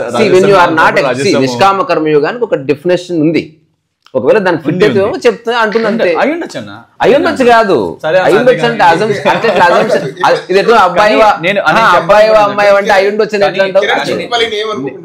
నేను ఒక మాట ఏం చెప్తానన్నా, మీరు ఇప్పుడు అన్ని డైమెన్షన్ ఉన్నాయి అంటున్నారు కదా, నాకు అనిపించినాయి. అదే అన్న మీరు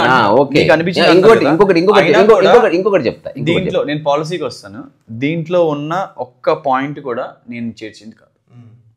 అది ఓకే బై, ఇదంతా కూడా మన జనాలకు వాళ్ళు అడిగినవే మనం. ఇప్పుడు ఈ conversation it is not subjective, it is essence oriented.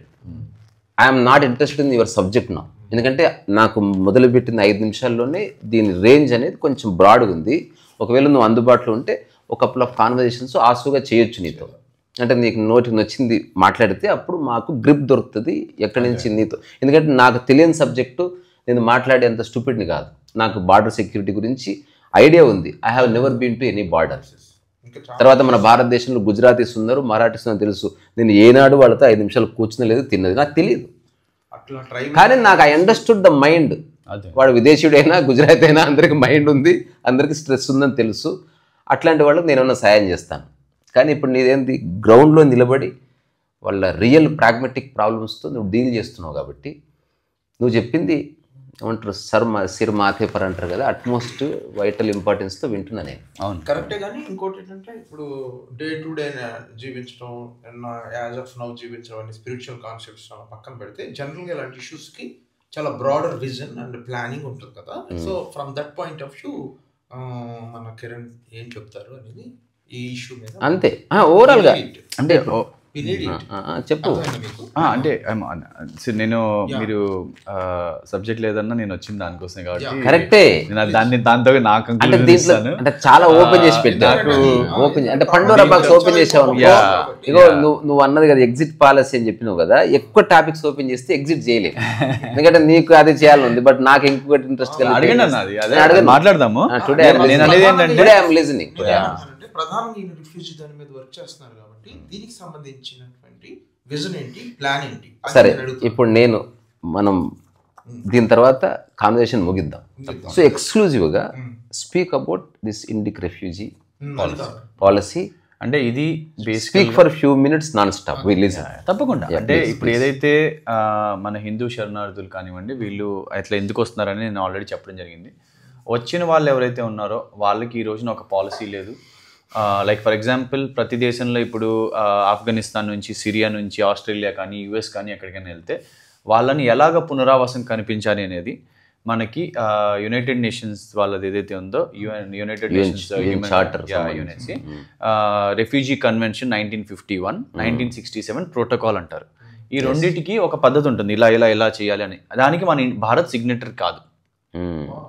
Okay, so నేను దానికి సపోర్ట్ చేయను కూడా. బికాజ్ నేను ఒక యుఎన్ బాడీ అనేదే మనం రీసెర్చ్ చేస్తే చాలా క్లియర్గా ఎప్పుడైతే ఈ కాలనైజేషన్ ఎప్పుడైతే వాళ్ళకి అంతమైపోతుందో వాళ్ళ పవర్ ఇంకా నడపడానికే ఈ వరల్డ్ బ్యాంక్ కానివ్వండి, యునైటెడ్ నేషన్స్ కానీ స్టార్ట్ చేయడం అనేది చాలా క్లియర్గా I can prove it as my research. It's a fact. Plus వాళ్ళు మన ఏషియన్ కానివ్వండి, ఇప్పుడు ఈలం తమిళ్స్ కానివ్వండి, మనకి ఏ రోజు చేసింది ఏమీ లేదు. So why should we even depend on that? Now Bharat is so strong, we can create our own system అంటున్నాను నేను. మన ఓన్ సిస్టమే ఈ పాలసీ. ఈ పాలసీ ఏంటంటే వాళ్ళు రాగానే వాళ్ళకు రెఫ్యూజీ స్టేటస్ ఇవ్వాలి అనేది. ఇప్పుడు అలా అని చెప్పి ఇది కొత్తది కాదు. మళ్ళీ డిస్పైట్ మన రెఫ్యూజీ కన్వెన్షన్ వాటిలో మన సిగ్నేటరీ కాకపోయినా, India is the largest host of refugees on the planet.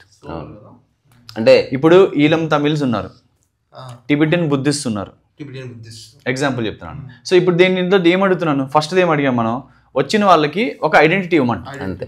అది ఇప్పుడు ఆల్రెడీ టిబెట్ నుంచి వచ్చిన వాళ్ళకి మనము జస్ట్ దలైలామా గారు ఒక లెటర్ రాస్తారు, అవును పలానా నేను గ్యారెంటీ ఇస్తాను టిబెట్ నుంచి అని. మినిస్ట్రీ ఆఫ్ ఎక్స్టర్నల్ అఫైర్స్కి వెళ్తే ఎమ్మటే వాళ్ళకి ఒక ట్రావెల్ కార్డ్ ఇస్తారన్న, పాస్పోర్ట్ ఎవరు ఆ travel card is almost equal to passport without voting rights. దాంతో వాళ్ళు స్విట్జర్లాండ్ వెళ్ళొచ్చు, యూఎస్ఏ ఎక్కడికైనా వెళ్ళిపోవచ్చు. మన వాళ్ళు రాజ్కోట్ నుంచి ఢిల్లీ రావాలంటే కలెక్టర్ దగ్గరికి వెళ్ళి బూతులు తినాలి, పర్మిషన్ తీసుకోవాలి. Why should my people go through it? నువ్వు వాళ్ళకి ఇచ్చినప్పుడు మాకు ఎందుకు ఇవ్వవు? సో కాన్స్టిట్యూషనల్ లాని చదివే ఈ పాలసీ అనేది మనం క్రియేట్ చేసాం. రెండోది అడుగుతున్నాం మనం, 6 months గ్రాసరీస్ ఇవ్వమంటున్నాం. ఓకే, అసలు అది నథింగ్. ఈ రోజున ఈలం తమిళ్స్ కోసం మినిస్ట్రీ ఆఫ్ ఎక్స్టర్నల్ అఫైర్స్ కింద మినిస్ట్రీ ఆఫ్ రీహాబిలిటేషన్ నోట్ తయారు చేసి మనకు ఆల్మోస్ట్ 30-40 వేల నుంచి we are giving everything on the house for them. So why not we give 6 months basics అన్న. తర్వాత ఇంకో దీంట్లో చాలా ఇంపార్టెంట్ పాయింట్ ఏంటంటే, ఫ్రీడమ్ ఆఫ్ ఏదైతే ఉన్నామో వీళ్ళు ప్రతి సంవత్సరం వీసా ఎక్స్టెండ్ చేసుకోవాలి. And another very important thing is, మన క్యాంపులో ఇన్ని లక్షల మంది ఉన్నా కూడా నాట్ ఎ సింగిల్ సోల్, అది హిందూసే అందరూ, హిందూ అయినా కూడా ఒక్కళ్ళు కూడా ఇల్లీగల్ గా ఉంటే మేము ఒక్కరోజు కూడా ఒప్పుకోం. ప్రతి ఒక్కళ్ళు లీగల్ గా ఉండాల్సిందే భారత్లో. అర్థమైందండి? సో ఈ లీగల్ గా భారత్లో ఎవరైతే ఉంటున్నారో వీళ్ళందరికీ కూడా లాంగ్ టర్మ్ వీసా అనేది ఒకటి తీసుకోవాలి. అర్థమైందండి? సో ఈ లాంగ్ టర్మ్ వీసా అంటే ఏంటంటే, ప్రతి సంవత్సరం కూడా వాళ్ళు ఢిల్లీ వచ్చి వీసా తీసుకోవాలి. అర్థమైందన్న? అంటే ఇమాజిన్ రాజ్కోట్ అంటే ఎక్కడ ఉందో మీకు అర్థమైంది కదా, జియోగ్రఫీ తెలుస్తుంది కదా. అక్కడ నుంచి ఢిల్లీ రావాలంటే మొత్తం వాళ్ళు సంవత్సరం సంపాదించుకుందంటే అయిపోతుంది. కొన్నిసార్లు అప్పుల్లో పడతారు. ఇప్పుడు దానికి మేము ఏం చెప్తున్నాం, డీసెంట్రలైజ్ చేయమంటున్నాం. అది తీసుకొచ్చి ఒకటి అహ్మదాబాద్ లో పెట్టండి, ఒక జోధ్పూర్ లో పెట్టండి. ఆల్రెడీ నీ కలెక్టర్ ఆఫీస్ ఉంది, ఒక్క ఆఫీసర్ కావాలంతే. ఆల్రెడీ FRRO ఉంది, ఫారెన్ రీజనల్ రిజిస్ట్రేషన్ ఆఫీస్ కూడా ఉంది. You just have to extend అంతే. It's just a matter of applying thought అన్న. ఎగ్జాంపుల్ చెప్తాను మీకు, జోధ్పూర్లో ఒక క్యాంప్ ఉంది. ఆ క్యాంప్ ఎప్పటి నుంచో ఉంది, మీరు నమ్ముతారు లేదన్నా, 210 కుటుంబాలు 7 ఏళ్ళ నుంచి నీళ్ళు లేకుండా ఉంటున్నారు. దగ్గరలో శివ టెంపుల్ ఉంటుంది 3.5 కిలోమీటర్ల దూరంలో. అక్కడికి వెళ్ళి రోజు చిన్నపిల్లలు చిన్న డొక్కులు బకెట్లు పట్టుకొని ఆ ఎడారిలో 55 డిగ్రీలు వస్తుంది. ఆ ఎడారిలో వాళ్ళు వెళ్ళి డొక్కుల్లో వాటర్ తెచ్చుకోవాలి. అర్థమైనా? ఇలా 7 ఏళ్ళు ఉన్నారు. కరెక్టే చెప్తున్నా, 181,000 అయింది అంతే. 181,000తో ఆ శివ టెంపుల్ నుంచి పైప్ లైన్ వేసి అందరం కలిసి కట్టుకొని ఒక మధ్యలో సెంటర్లో ట్యాంక్ కట్టుకుంటే పని అయిపోయింది. అంటే it's about applying that thought. మన సంస్థ చేసింది. అంటే ఇప్పుడున్న అన్ని సమస్యలు, it's about applying that thought. Kiran, ఇప్పుడున్న అన్ని సమస్యలు ఒక సంవత్సరంలో క్లియర్ చేయొచ్చు అది యాక్చువల్లీ. కానీ ఇంటెంట్ ఉండదు, పాలిటిక్స్ ఉన్నాయి కాబట్టి అది మెయిన్ రీజన్. సో అందుకని ఈరోజు నేను మీ అందరి దగ్గరికి కూడా వచ్చింది ఏంటంటే, ఒకటి మనందరము ఒక ధార్మికంగా పనిచేద్దాం అనుకునే వాళ్ళమి. సో మనందరం కూడా ఇది ఒక షేర్ ఆఫ్ థాట్ అనుకోవచ్చు. మొదటిది షేర్ ఆఫ్ థాట్. తర్వాత మనం దీని గురించి ఏం చేయాలి అంటే, దీన్ని యాజ్ మచ్ యాజ్ జనాల్లోకి తీసుకెళ్తే ఓవరాల్ గా ఒక పాలసీ వచ్చినప్పుడు, ఇలాంటిది ఏదన్నా పాలసీ డిస్కషన్ ఇప్పుడు CAA వచ్చింది, ఫార్మర్స్ లాస్ వచ్చాయి, ఏమయ్యాయి? ఎడ్డు కాకుండా అటు ఇటు పోయాయి. సో అలా కాకుండా దీని నుంచి పైనుంచి కింద కాదు, నేనేమంటా అంటే కింద నుంచి పైకి వెళ్ళాలంటాను. సో అట్లాగా మన ద్వారా అందరికి కూడా వెళ్తుంది. సో ఏదేమైనా చేంజ్ అనేది ఇన్నోవేటబులే, బట్ అది తక్కువ సమయంలో వస్తే చాలా బాగుంటది. ఈ రిఫ్యూజీకి సంబంధించినటువంటి ఈ పాలసీ ఏదైతే మీరు అంటే ప్రపోజల్ పాలసీని అవును ఎప్పుడు పార్లమెంట్ డిస్కషన్ లోకి ఎప్పుడు మీరు గవర్నమెంట్ లెవెల్లోకి లేకపోతే లెజిస్లేచర్ లెవెల్లో తీసుకెళ్ళడానికి వాట్ ఆర్ ఆల్రెడీ అదే అన్న. ఇప్పుడు రేపు ఫర్ ఎగ్జాంపుల్ రేపు 25 నుంచి క్యాంపెయిన్ స్టార్ట్ అవుతుంది. 25 నుంచి 20వ తారీఖు మధ్యలో మన ఏదైతే వింటర్ సెషన్స్ అవుతున్నాయో ఆల్మోస్ట్ ఒక 70 to 80 MPs మన అంటే ఇప్పుడు ఇది ఒక క్యాంప్స్ వస్తున్నారు. ప్రైవేట్ బిల్ లాగా ప్రైవేట్ బిల్ అయితే డెడ్ అయిపోద్ది. మరి ఎట్లా ప్రజెంట్ చేస్తారు? అదే government talking with the government అంటే because to table 80 MPs ready అంటే అది కాదు, అందరు ఎంపీస్ ఉన్నా అల్టిమేట్ గా the document should be table and దాన్ని స్పీకర్ ద్వారా పార్లమెంట్ లో ప్రవేశపెట్టాలి. అందరు ఎంపీస్ దగ్గరికి రావాలి. దాని చిన్న డిస్కషన్ ½ an hour నుంచి 1 hour జరగవచ్చు. చాలా పెద్ద పెద్ద డిబేట్స్ 2 days జరిగాయి. అందుకని ఒక 1 hour 2 hours లో ఏదో ఒక కంక్లూజన్కి వస్తారు, చిన్న ఓటింగ్ ఉంటుంది, ఆ బిల్ పాస్ చేస్తారు. మళ్ళీ రాజ్యసభలో కూడా పాస్ అవ్వాలి. సో సేమ్ బిల్ డ్రాఫ్ట్ అవడానికి ముందు గవర్నమెంట్ మెయిన్. అందుకే నేను అంటున్నా, ఎంత అనుకున్నా it will take some time. నేను అదే నీ ఉద్దేశం ప్రకారం ఎంత టైం పడుతుంది? నీ విజన్ బికాస్ యాక్చువల్లీ ఈ వింటర్ సెషన్ లో వెళ్ళాలన్నా యాక్చువల్లీ చెప్పాలి. ఓకే, కానీ కొన్ని బెంగాల్లో కానీ అక్కడ కొన్ని ఇష్యూస్ అవుతున్నాయి ఇప్పుడు. దానివల్ల ఇది కాంట్రాస్టింగ్ అవుతుందని నెక్స్ట్ సమ్మర్కి we are hoping that it will go into the parliament. కానీ తప్పకుండా అందరు కూడా దీనికి అందరికి చాలా అవసరం అన్న. ఇదేమో మీరు అందరికంటే ముఖ్యం దీంట్లో ఏంటంటే చాలా మంది ఏమనుకుంటామంటే ఏదో చేయాలనుకుంటాము కానీ మనం చేసింది ఇంపాక్ట్ ఉంటుందా అనుకుంటాం. నేను జస్ట్ ఇప్పుడే మొన్న ఒక 3 days బ్యాక్ ట్రైబల్ ఏరియాలో బిర్సా ముండా గారిది ఒక భగవాన్ బిర్సా ముండా గారిది ఒక ఈవెంట్లో నేను మాట్లాడుతూ ఐ వాజ్ జస్ట్ టెలింగ్, నేను అదే ఆ టైంలోనే చిన్నప్పుడు ఒక బుక్ చదివా. ఆ బుక్లో స్టోరీ ఏంటంటే ఐ ఎండ్ విత్ దిస్. అసలు ఆ బుక్లో ఏంటంటే మన ఫ్రీడమ్ టైంలో రాజమండ్రి దగ్గర రంపచోడవరం దగ్గర ఒక ఫోటోగ్రాఫ్ ఉన్నారు. అమ్మ పెద్ద ఆవిడ ఎవరో వెయిట్ చేస్తున్నారు. తను ఇంటుంది, నువ్వు వింటున్నారా? నమస్తే. సరే అంటే ఏమన్నా లోపల రావడానికి వెయిట్ చేస్తాను. సో ఇక్కడంతా ఫ్రీ బర్డ్స్. సో కెమెరాకి వచ్చి అడ్డం కూర్చున్నా మన టాక్ నడుస్తుంటుంది. రంపచోడవరంలో ఒక ఫోటోగ్రాఫర్ ఉన్నారు, చాలా పూర్ అనమాట. ఆయన ఏంటంటే మామూలుగా పొలాలు అవి చేసుకుంటూ ఉండేవాళ్ళు, కానీ ఫ్రీడమ్ ఫైట్ చేయాలనేది ఆయన కోరిక. కానీ ఇంట్లో పిల్లలు దానికి వెళ్తే వీళ్ళు అనాథలు అయిపోతారు అన్న ఉద్దేశంతో ఆయన ఏం చేయలేకపోయేవాళ్ళు. అప్పుడప్పుడు మన రాజమండ్రి జైల్లో పెద్ద పెద్ద ఫ్రీడమ్ ఫైటర్స్ అందరినీ పెట్టేవారు, బాంగ్ల గంగాధర్ తిలక్ అని అందరినీ. వాళ్ళకి కూడా ఈయన వెళ్ళి ఫొటోస్ తీయటం అన్నీ చేసేవాళ్ళు. సో వాళ్ళని కలవటం, ఆయనలో ఇంకా చాలా చేయాలని ఉండేది కానీ ఏం చేయలేదు ఎప్పుడు. సో ఆయన ఏంటంటే ఆయన ఇంట్లో వందే మాత్రం గీతం పాడుతూ ఉండేవాళ్ళు. ఒక్క ప్రొటెస్ట్ చేశారు. ఆ ప్రొటెస్ట్ ఏంటంటే ఆయనతో పాటు వాళ్ళ చిన్న కొడుకుతో పాటు రాజమండ్రిలో వెళ్తూ ఉంటే గుర్రాల మీద బ్రిటిష్ వాళ్ళు వస్తుంటే అందరూ తలంచుకోవాలన్నమాట. ఈ అబ్బాయి కూడా తలంచుకుంటే అందరినీ చూసి తల జుట్టు పట్టుకొని లేపి తల మాత్రం ఎప్పుడు వంచమాకు, నువ్వు ఏం చేయకపోతే పర్లేదు అని చెప్పేశారు. అంత మంచి ఇంకేం చెప్పాల. ఆయన చనిపోయినప్పుడు ఆయన డైరీలో కూడా చాలా దుఃఖంగా నేను ఏం చేయలేకపోయానని చెప్పి చనిపోయారు. అర్థమైందా? ఆ చిన్నపిల్లడు ఎవరైతే ఉన్నారు చూసారా, అతనే అల్లూరి సీతారామరాజు. సో ఆయన ఏం చేయలేదు అనుకున్నాడు కానీ అల్లూరి సీతారామరాజు లాంటి వాళ్ళు మనకి ఇచ్చెళ్ళారు. అంటే సో మనం చేసేది మనకు కనిపించకపోవచ్చు కానీ మన ధర్మం వైపు అడిగేస్తే దాని రిజల్ట్ అనేది ఖచ్చితంగా వస్తుంది. సో ఒకళ్ళే అవ్వచ్చు కానీ లేదు. ఇప్పుడు నువ్వు చెప్పిందే నేను దాదాపు ఎవ్రీ అదర్ డే నేను అప్పుడప్పుడు మాట్లాడతా. అంటే ఎక్కువ చేయడం వల్ల జరుగుతుంది అనుకోవద్దు. ఏమీ చేయకపోయినంత మాత్రాన చేయనట్టు కాదు. దాంట్లో ఆ సీడ్లో ఎంత బలం ఉంది, ఆ చేష్ట లోపల ఎంత యూనివర్సాలిటీ ఉంది, ఎంత ట్రుత్ ఉన్నది పాయింట్ తప్ప హడావిడి గందరగోళము అరుపులు కేకలు నినాదాలు ఒక ఎక్స్టెంట్ వరకే పనిచేస్తాయి. అంటే అన్ని అన్న అది అన్ని రకాలుగా ఉండాలి. ఇప్పుడు నువ్వు చేసి ఇంత దాంట్లో సీడ్ లోపల క్లారిటీ లేకపోతే ముందుకెళ్తాంటావా? మరి అదే నేనంటుంది, నువ్వేం చేయకపోయినా first get the clarity what you can do. అంటే 50% అన్న క్లారిటీ ఉండాలి. నీవేం చేయగలవు, నీ రిసోర్సెస్ ఏమిటి, నీ బాడీ మైండ్ కాంప్లెక్స్ ఏమిటి, ఎంత టైం ఇవ్వగలవు, నీ క్షేత్రం ఏది, ఇవన్నీ తెలుసుకోకుండా ఎట్లా చేస్తాం? కరెక్ట్. అది మీరు అన్న పాయింట్ చాలా కరెక్ట్. అది తర్వాత కానీ just keep speaking about it. నువ్వు మాట్లాడాలన్నా సీడ్ లో ఒక విషయం ఉండాల్సింది. క్లారిటీ అదే డాక్యుమెంట్ మాట్లాడుతున్నాను. అందుకే నేను ఇది ఇక్కడ అంటే ఒకటి చాలా ఇంపార్టెంట్ అమ్మా, ఇది డెఫినెట్గా ఇప్పుడు ఇది డిజిటల్ టైం కాబట్టి మన మన మన ఛానల్ ద్వారా ఒకవేళ ఎవరైనా కూడా ఇప్పుడు మనము we are going to make lot of stories మన క్యాంప్లో. ఇప్పుడు క్యాంప్కి అందరు రాలేరు కానీ క్యాంపస్ని మేము జనాల్లో తీసుకెళ్దాం అనుకుంటున్నాము. సో అవి వచ్చినప్పుడు you can just share it. మనకి ఇప్పుడు ఒక 1000-2000 మందిని మనం ఒక బ్రాడ్కాస్ట్లో చేసుకుంటే మీరు ఒక 2000 మంది షేర్ చేస్తే ఆటోమేటిక్గా అది వైరల్ అయిపోతుంది. అర్థమైందా? ఈ రోజున చాలా స్టోరీస్ ఉంటాయి నా క్యాంప్లో. వాళ్ళకి మీరు నమ్ముతారు లేదా, మీరు మన క్యాంప్కి వస్తే 2 చూస్తారమ్మా. ఒకటి స్మైల్స్, అందరు నవ్వుతూ ఉంటారు, ఏది ఇంత కష్టంలో ఉండి కూడా. రెండోది వాళ్ళ ప్రతి ఇంట్లో ఆడపిల్ల ఉంటుంది, just about to hit the puberty or hit the puberty. అంటే ఆ 7 నుంచి 14 ఏళ్ల మధ్యలో ప్రతి ఇంట్లో ఆడపిల్ల ఉంటుంది. అదే మీకు స్టోరీ చెప్పేస్తుంది వాళ్ళు ఎందుకు వస్తున్నారు అనేది. That is the story. అంటే వాళ్ళకి సెక్యూరిటీ, ఎప్పుడైతే ఆడపిల్ల మెచ్యూరిటీ హిట్ అవుతుంది అని వాళ్ళకి రాబోతున్నారు అంటే ఇంక చాలు వాళ్ళ భయం మొదలైపోతుంది. అర్థమైందిలే. అప్పటి నుంచి వాళ్ళు ప్రిపేర్ అయిపోయి వస్తూ ఉంటారు.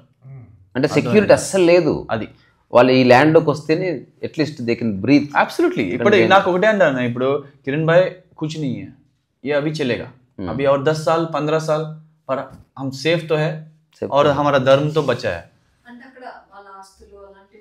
వదిలేయాలమ్మా, ఇంకేం రీజన్. సెక్యూరిటీ నేను లైఫ్ అండ్ డెత్ ఒకటి, తర్వాత ఈ అత్యాచారాలు ఒకటి, అంటే ఇవి చాలా ఇంపాక్ట్ చూపిస్తాయి. సిస్టర్ అన్నదానికి నేను ఒకటి అగ్రీ చేస్తాను. ఏమన్నారంటే ధర్మం కోసం అనేది చాలా ఇంపార్టెంట్ ఇక్కడ. సో అక్కడ ధర్మం మనము అక్కడ మారిపోతే సెక్యూరిటీ ఉంటది, కానీ వాళ్ళ ధర్మాన్ని వదలట్లేదు. మనం ఫస్ట్ ఫౌండేషన్ లోనే. అవును, మనం ఇప్పుడు అట్లాంటి ఇప్పుడు మొఘల్స్ వచ్చారు, మారిపోయిన వాళ్ళు ఉన్నారు, మారిపోయిన వాళ్ళు ఉన్నారు. ఇప్పుడు అక్కడ కూడా మారిపోయి మంచి మంచి పదవుల్లో ఉన్న వాళ్ళు ఉన్నారు, వాళ్ళు చేస్తూ ఉన్నారు. అందుకని మనం డిస్కస్ చేసే గురించి అంటున్నాను. నేను చాలా, నాకైతే I feel very proud that మన వీళ్ళకి, అంటే స్వామి వివేకానంద గారు చెప్పినట్టు ఖాళీ కడుతున్నవారికి బుర్రకెక్కదు, ధర్మం ఎక్కదు, ఫస్ట్ ఫీడ్ చేయండి అంటారు. ఐఎమ్ వెరీ ప్రౌడ్ దట్ ఆయన కూడా, నాకు తెలిసి గర్వంగా అనిపిస్తుంది, ఆయన కూడా అందరి గురించి మాట్లాడలేదు. అది వీళ్ళు ఖాళీ కడుపులే కాదు, రేప్స్, మర్డర్స్, హెరాస్మెంట్ ఇన్ని ఉన్నా కూడా ధర్మం వదల, అయినా కూడా వీళ్ళు వదల్లా. సో ఆకలి అనేది చాలా చిన్న విషయం వీళ్ళకి. అలాంటి వాళ్ళకి మనం ఈరోజు భారత్ వస్తుంటే వాళ్ళని మనం సేవ చేయటం అనేది ఇది మన అదృష్టం. చాలా, నాకు తెలిసి ప్రపంచంలో స్ట్రాంగెస్ట్ హిందూస్ వీళ్ళే. ఏపీ తెలంగాణలో లేదు, ఓన్లీ నార్త్ బెల్ట్. పాకిస్తాన్ విడిపోయినప్పుడు కొందరికి అక్కడ ఉన్న మన హిందువులకు అసలు అది తెలియని కూడా తెలియదు. కరెక్ట్ చెప్పారు మీరు, చాలా మంచివి. మన పాలసీలో ఉంది ఇది జస్ట్ ఒక స్మాల్ వైట్, దీన్ని వైట్ పేపర్ అంటాము.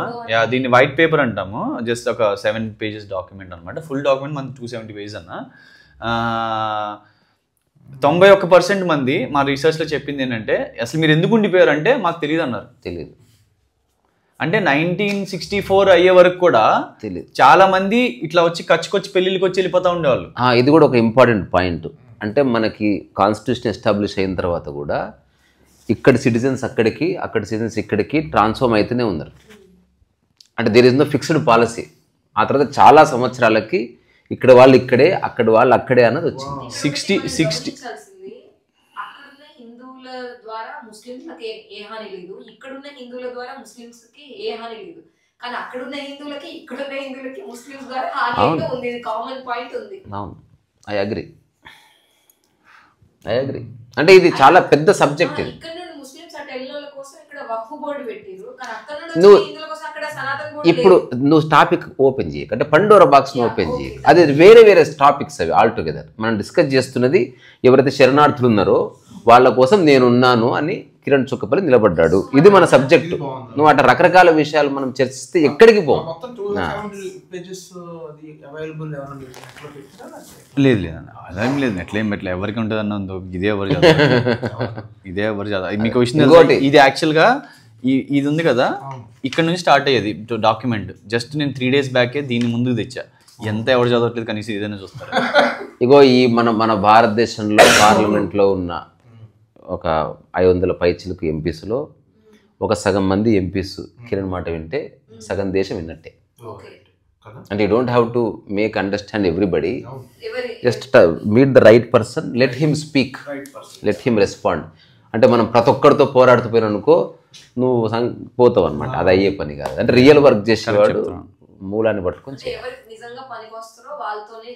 అంటే మన పని ప్రతి ఒక్కరిని దమా ఖరాబ్ చేయడం కాదు. సరైన వ్యక్తి చెప్తే అందరూ ఆలోచిస్తారు, మనం చెప్తే గొడవ పడతారు. అందుకని ఎవరు ఎక్కడ ఏ క్షేత్రంలో ఎట్లా పని చేయాలి, మనకు ఉపయోగపడే వాళ్ళు ఎవరు, ఇట్లాంటివన్నీ ఆలోచించి ఏదేమైనా గొప్ప పని చేస్తున్నావు అబ్బాయి. థ్యాంక్స్ అన్న. సంతోషం. ఇది మామూలు విషయం కాదు. ఇది ఇప్పటివరకు నా జీవితంలో నేను చూసిన రేరెస్ట్ ఆఫ్ రేర్ సబ్జెక్ట్. అంటే ఇలాంటి థాట్ కూడా వస్తుంది. మనం ఊరు వదిలి ఎక్కడికో డబ్బుల కోసం అమెరికాకు పోయిన వాళ్ళు ఉన్నారు, కానీ శరణార్థులు ఉన్నారు, శరణార్థులు ఉన్నారు. వాళ్ళకు ఒక హోమ్ ఇద్దాము, వాళ్ళకు ఒక హోప్ ఇద్దాము. ఇగో ఒక ఫ్యామిలీని కాదు, ఎంతమందిని మెయింటైన్ చేసుకోవచ్చు. అక్కడ ఈ హిచిచాడు ఉండకూడదు. అక్కడ ఒక లక్ష్యం ఉంది. ఈయన వ్యక్తిగతంగా వాళ్ళ ఫ్యామిలీలోకి వెళ్ళి దూరి చేయట్లే.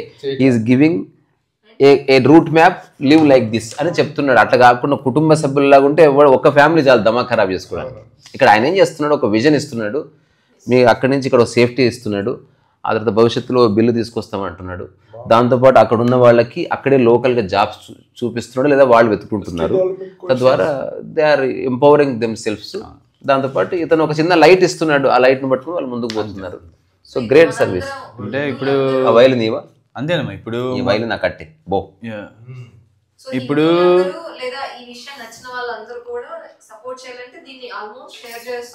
ఈ వీడియో షేర్ చేయండి, చూడండి. తర్వాత వాళ్ళ నెంబర్స్ పంపిస్తే మనం వాళ్ళ బ్రాడ్కాస్ట్ లిస్ట్ లో యాడ్ చేద్దాము. ఎవరు తెలియదు దాంట్లో. సపరేట్ బ్రాడ్కాస్ట్ లిస్ట్ ఉంది, దాంట్లో ఎవరు తెలియదు. ఎవ్రీవన్ ఈజ్ ప్రైవసీ వాళ్ళది మనము ఉంటుంది. యాజ్ ఎ సెట్ అంటే మీరు అన్నారు కదా మా, ఇప్పుడు ఒక క్యాంప్స్లోనే ఉంటా అంటే నేను ఓన్లీ 2024లో నేను 157 ఇల్లు మారాను. అంటే నా యావరేజ్ ఒక రాత్రి ఒక చోట ఉండేది 2.5 nights మ్యాక్సిమం అనమాట. అండ్ మనం అనుకుంటూ ఉంటాము ప్రపంచం అంతా కలియుగం వచ్చేసింది అది. యూఎస్ మీరు ఎప్పుడైనా వెళ్ళకపోయినా మీరు వినే ఉంటారు కదా ఎంత ఖర్చు అవుతుంది ఏంటనేది. నేను 2.5 నెలలు ఉంటే అన్న, మీరు నమ్మరు, నా ఖర్చు ఎంత ఎక్స్పెక్ట్ చేయండి, జస్ట్ ఒక $50. అది ఎక్కువ, మరి ఎంత తక్కువ అంటే 300, అంటే 2.5 months 3 months. నేను ఎందుకు చెప్పినది, నేను $50 తో ఉన్నాను కాబట్టి అంతే అన్నాను. అంతే అంటే నువ్వు చెప్పేది నేను అజ్యూమ్ చేసి చెప్పట్లేదు. అంటే నేను షికాగో నుంచి లాస్ ఏంజలస్ వరకు ఆల్మోస్ట్ 2 months ట్రావెల్ చేసి $50 నుంచి $100 తో అదే. అంటే ఇప్పుడు ఎవరు వస్తారో తెలీదు, ఎవరు పిక్ చేసుకుంటారో తెలీదు. అసలు ప్యూర్ సెక్యూరిటీ అండ్ డౌట్లెస్నెస్ ఉంటుంది అది. అంటే ఆటోమేటిక్ గా అయిపోతుంది అమ్మా. నేను అది కూడా నాకు వీగన్ ఫుడ్ చాలా ట్రై చేయడం ఇష్టము. ఎక్కడైనా ఎయిర్పోర్ట్ లో ఎక్కడైనా ఉంటే కొత్తగా కనిపిస్తే ఎక్సైట్మెంట్ లో అది. తర్వాత నేను ఒక చిన్న క్యాబిన్ బ్యాగ్, ఇది నా బ్యాగ్ మీరు చూస్తే మీరు చూడొచ్చు ఎలా ఉంటుందో. ఇది నా సంవత్సరాల నుంచి నేను వాడుతున్న బ్యాగ్ ఇది. సో ఇట్లా ఏదన్నా చినిగిపోతే కొత్తది ఏదన్నా ఒక టీషర్ట్ కొనుక్కోవటము. నేను ఇప్పుడు పర్లేదు, ఇప్పుడు మా ఓన్ బ్రాండ్ ఉంది కాబట్టి నేనే అంబాసిడర్ అయిపోయి అన్ని వేసేస్తున్నాను పిచ్చిగా. చిన్న ఇది మన ఓన్ బ్రాండ్. ఇన్సిడెంట్ చెప్పి ముగిస్తాను. శాండియాగోలో ఒక వ్యక్తి నాకు టికెట్స్ ఇస్తే ఒక హోటల్లో బస్ చేసి నాకు క్యాబ్తో సహా ఇచ్చాడు. I have no idea who that person is. Just he liked my art and just ఒక 1.5 minute phone communication and tickets వచ్చాయి. షాంపెయిన్ నుంచి షికాగో వెళ్ళి, షికాగో నుంచి శాండియాగో వెళ్ళి. సో అతను చెప్పాడు, నేను ఇప్పుడు రాలేదు, 2 days తర్వాత వస్తాను. So that I'm extending your stay for 1 week. Stay there and go around, have food in the hotel, don't eat outside, it is expensive and all that. ఇప్పుడు ఒకరోజు ఆ శాండియాగోలో ఒక పెద్ద షిప్ ఉంటుంది, దానికి ఒక స్టోరీ ఉంటుంది. ఎన్నిసార్లు సముద్రంలోకి పోయినా అందులో ఉన్న వాళ్ళందరూ చచ్చిపోయి ఆ పడవ మాత్రం అక్కడికి కొట్టుకొచ్చిందంట. Something strange. అంటే దాంట్లో ప్రయాణం చేసిన వాళ్ళు, దాని క్యాప్టెన్ అందరూ డిసప్పేర్ అయిపోయి ఆ పడవ మాత్రం అక్కడ కొట్టుకొస్తుంది. సో దాన్ని ఒక మ్యూజియంగా, ఒక డెక్గా మార్చారు, పబ్ లాగా ఉంటుంది something. So I was sitting there. Night 7:30, 8 అవుతుంది. అసలు ఎటు చూసిన ఫారినర్స్, మంచి తెల్లతోలు ఇట్లా ఉన్నారు కదా. ఫస్ట్ టైం నాకు గుండె మస్తు భయమైంది. As if I have nobody here. నేను హోటల్కి వచ్చి దుప్పటి కప్పుకొని పండుకున్నా. అంటే ఏమంటారు, ఫియర్ ఎట్లా వచ్చి నన్ను కంపేసి. అంటే నా అనేవాళ్ళు లేడు, నా తెలుగు తెలిసిన వాళ్ళు లేడు, నేను ఎవరితో కమ్యూనికేషన్ లేను, నా దగ్గర డబ్బులు లేవు. ఇంకా ఎప్పుడంటే నా దగ్గర ఒక జెన్యూన్ ఫోన్ లేదు. ఇప్పుడు from the face of earth నేను డిసప్పేర్ అయితే ఎవరికి తెలియదు నేను ఎక్కడున్నాను. నేను మా ఇంట్లో కూడా చెప్పలే. ఆ entire trip I have never inform that నేను ఇక్కడి నుంచి శాండియాగో వెళ్తున్నా, అమ్మ అక్కడికి వెళ్ళి ఫోన్ చేస్తాను, దిస్ ఈజ్ నైస్ ఫుడ్. అసలు నో మా ఇంట్లో ఎవరికి తెలియదు నేను ఎక్కడికి పోతున్నాను. కానీ మళ్ళీ అనిపించింది అంత మనోళ్ళే, జస్ట్ ఆ మైండ్ ఎంటర్ చేయడంతో అట్లా. అట్లా నిజంగా మనం అనుమానపడుతూ పోతే బతకలేం. ఒక ఇన్సైట్ ఉంది, అది గైడ్ చేస్తూ ఉంటుంది. అది ట్రావెల్ చేసిన వాళ్ళకి తెలుస్తుంది, మిగతా వాళ్ళ సంగతి మనకు తెలియదు. ఏదైనా బాగుంది మిస్టర్ కిరణ్. థ్యాంక్స్. జస్ట్ మన స్క్రాచ్ అంతే, ఇంత మాట్లాడి మనం చాలా తక్కువ బిన్స్ లాగా తీసుకున్నాం. చాలా అంత ఎక్స్పీరియన్స్ ఉంది.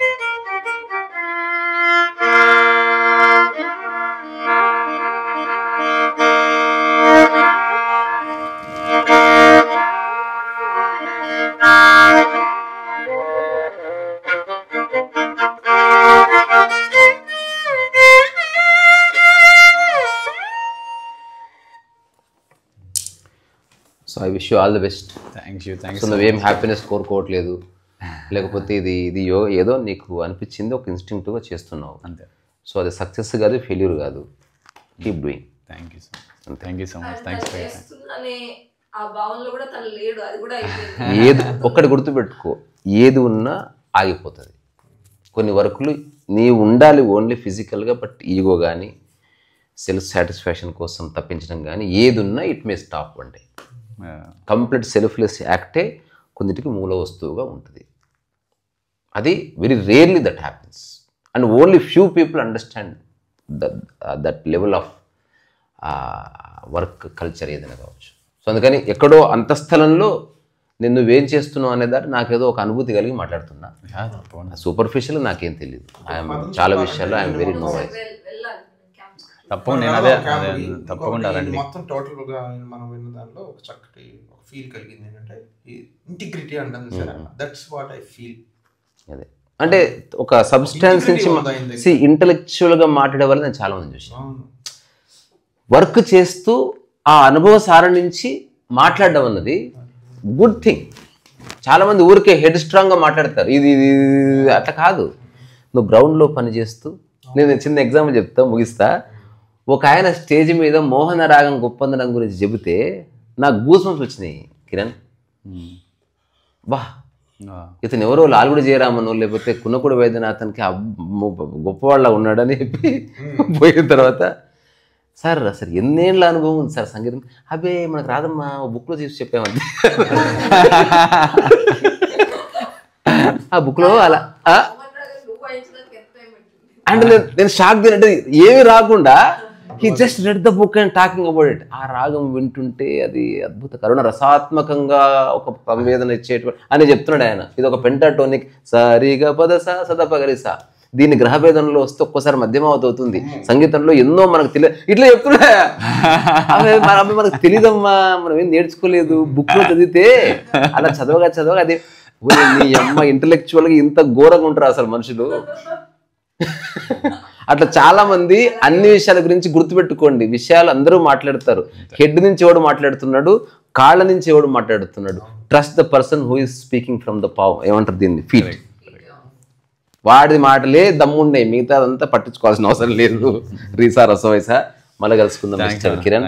సో ఎక్కడున్నా నాకు అసలు మొదటిసారి వచ్చినట్టు అనిపించలే, ఏం రాలేదు, అలా లేదు. నాకు I feel very comfortable. Thank you so much. మన సిట్టింగ్ పోస్టర్స్ చూస్తే తెలుస్తాయి. Thank you so much for making me so comfortable. Last మాట అంటే అవుట్ సైడ్ నుంచి కాస్మోపాలిటనే, కానీ డీప్ ఇన్సైడ్ నేను కూడా ట్రైబే. దానికి చిన్న పంపడంతో పాటు ఇది సరే, అది మా కన్నమ్మ గ్రేస్ నుంచి వచ్చింది, అది అట్లా అనుకుందాం సార్. అంటే ఎక్కువ మాట్లాడక్కర్లేదు. Okay, thank you. చెప్పు బిడ్డ, you want to ask something? Okay, నా బిడ్డ ఏదో తప్పకుండా.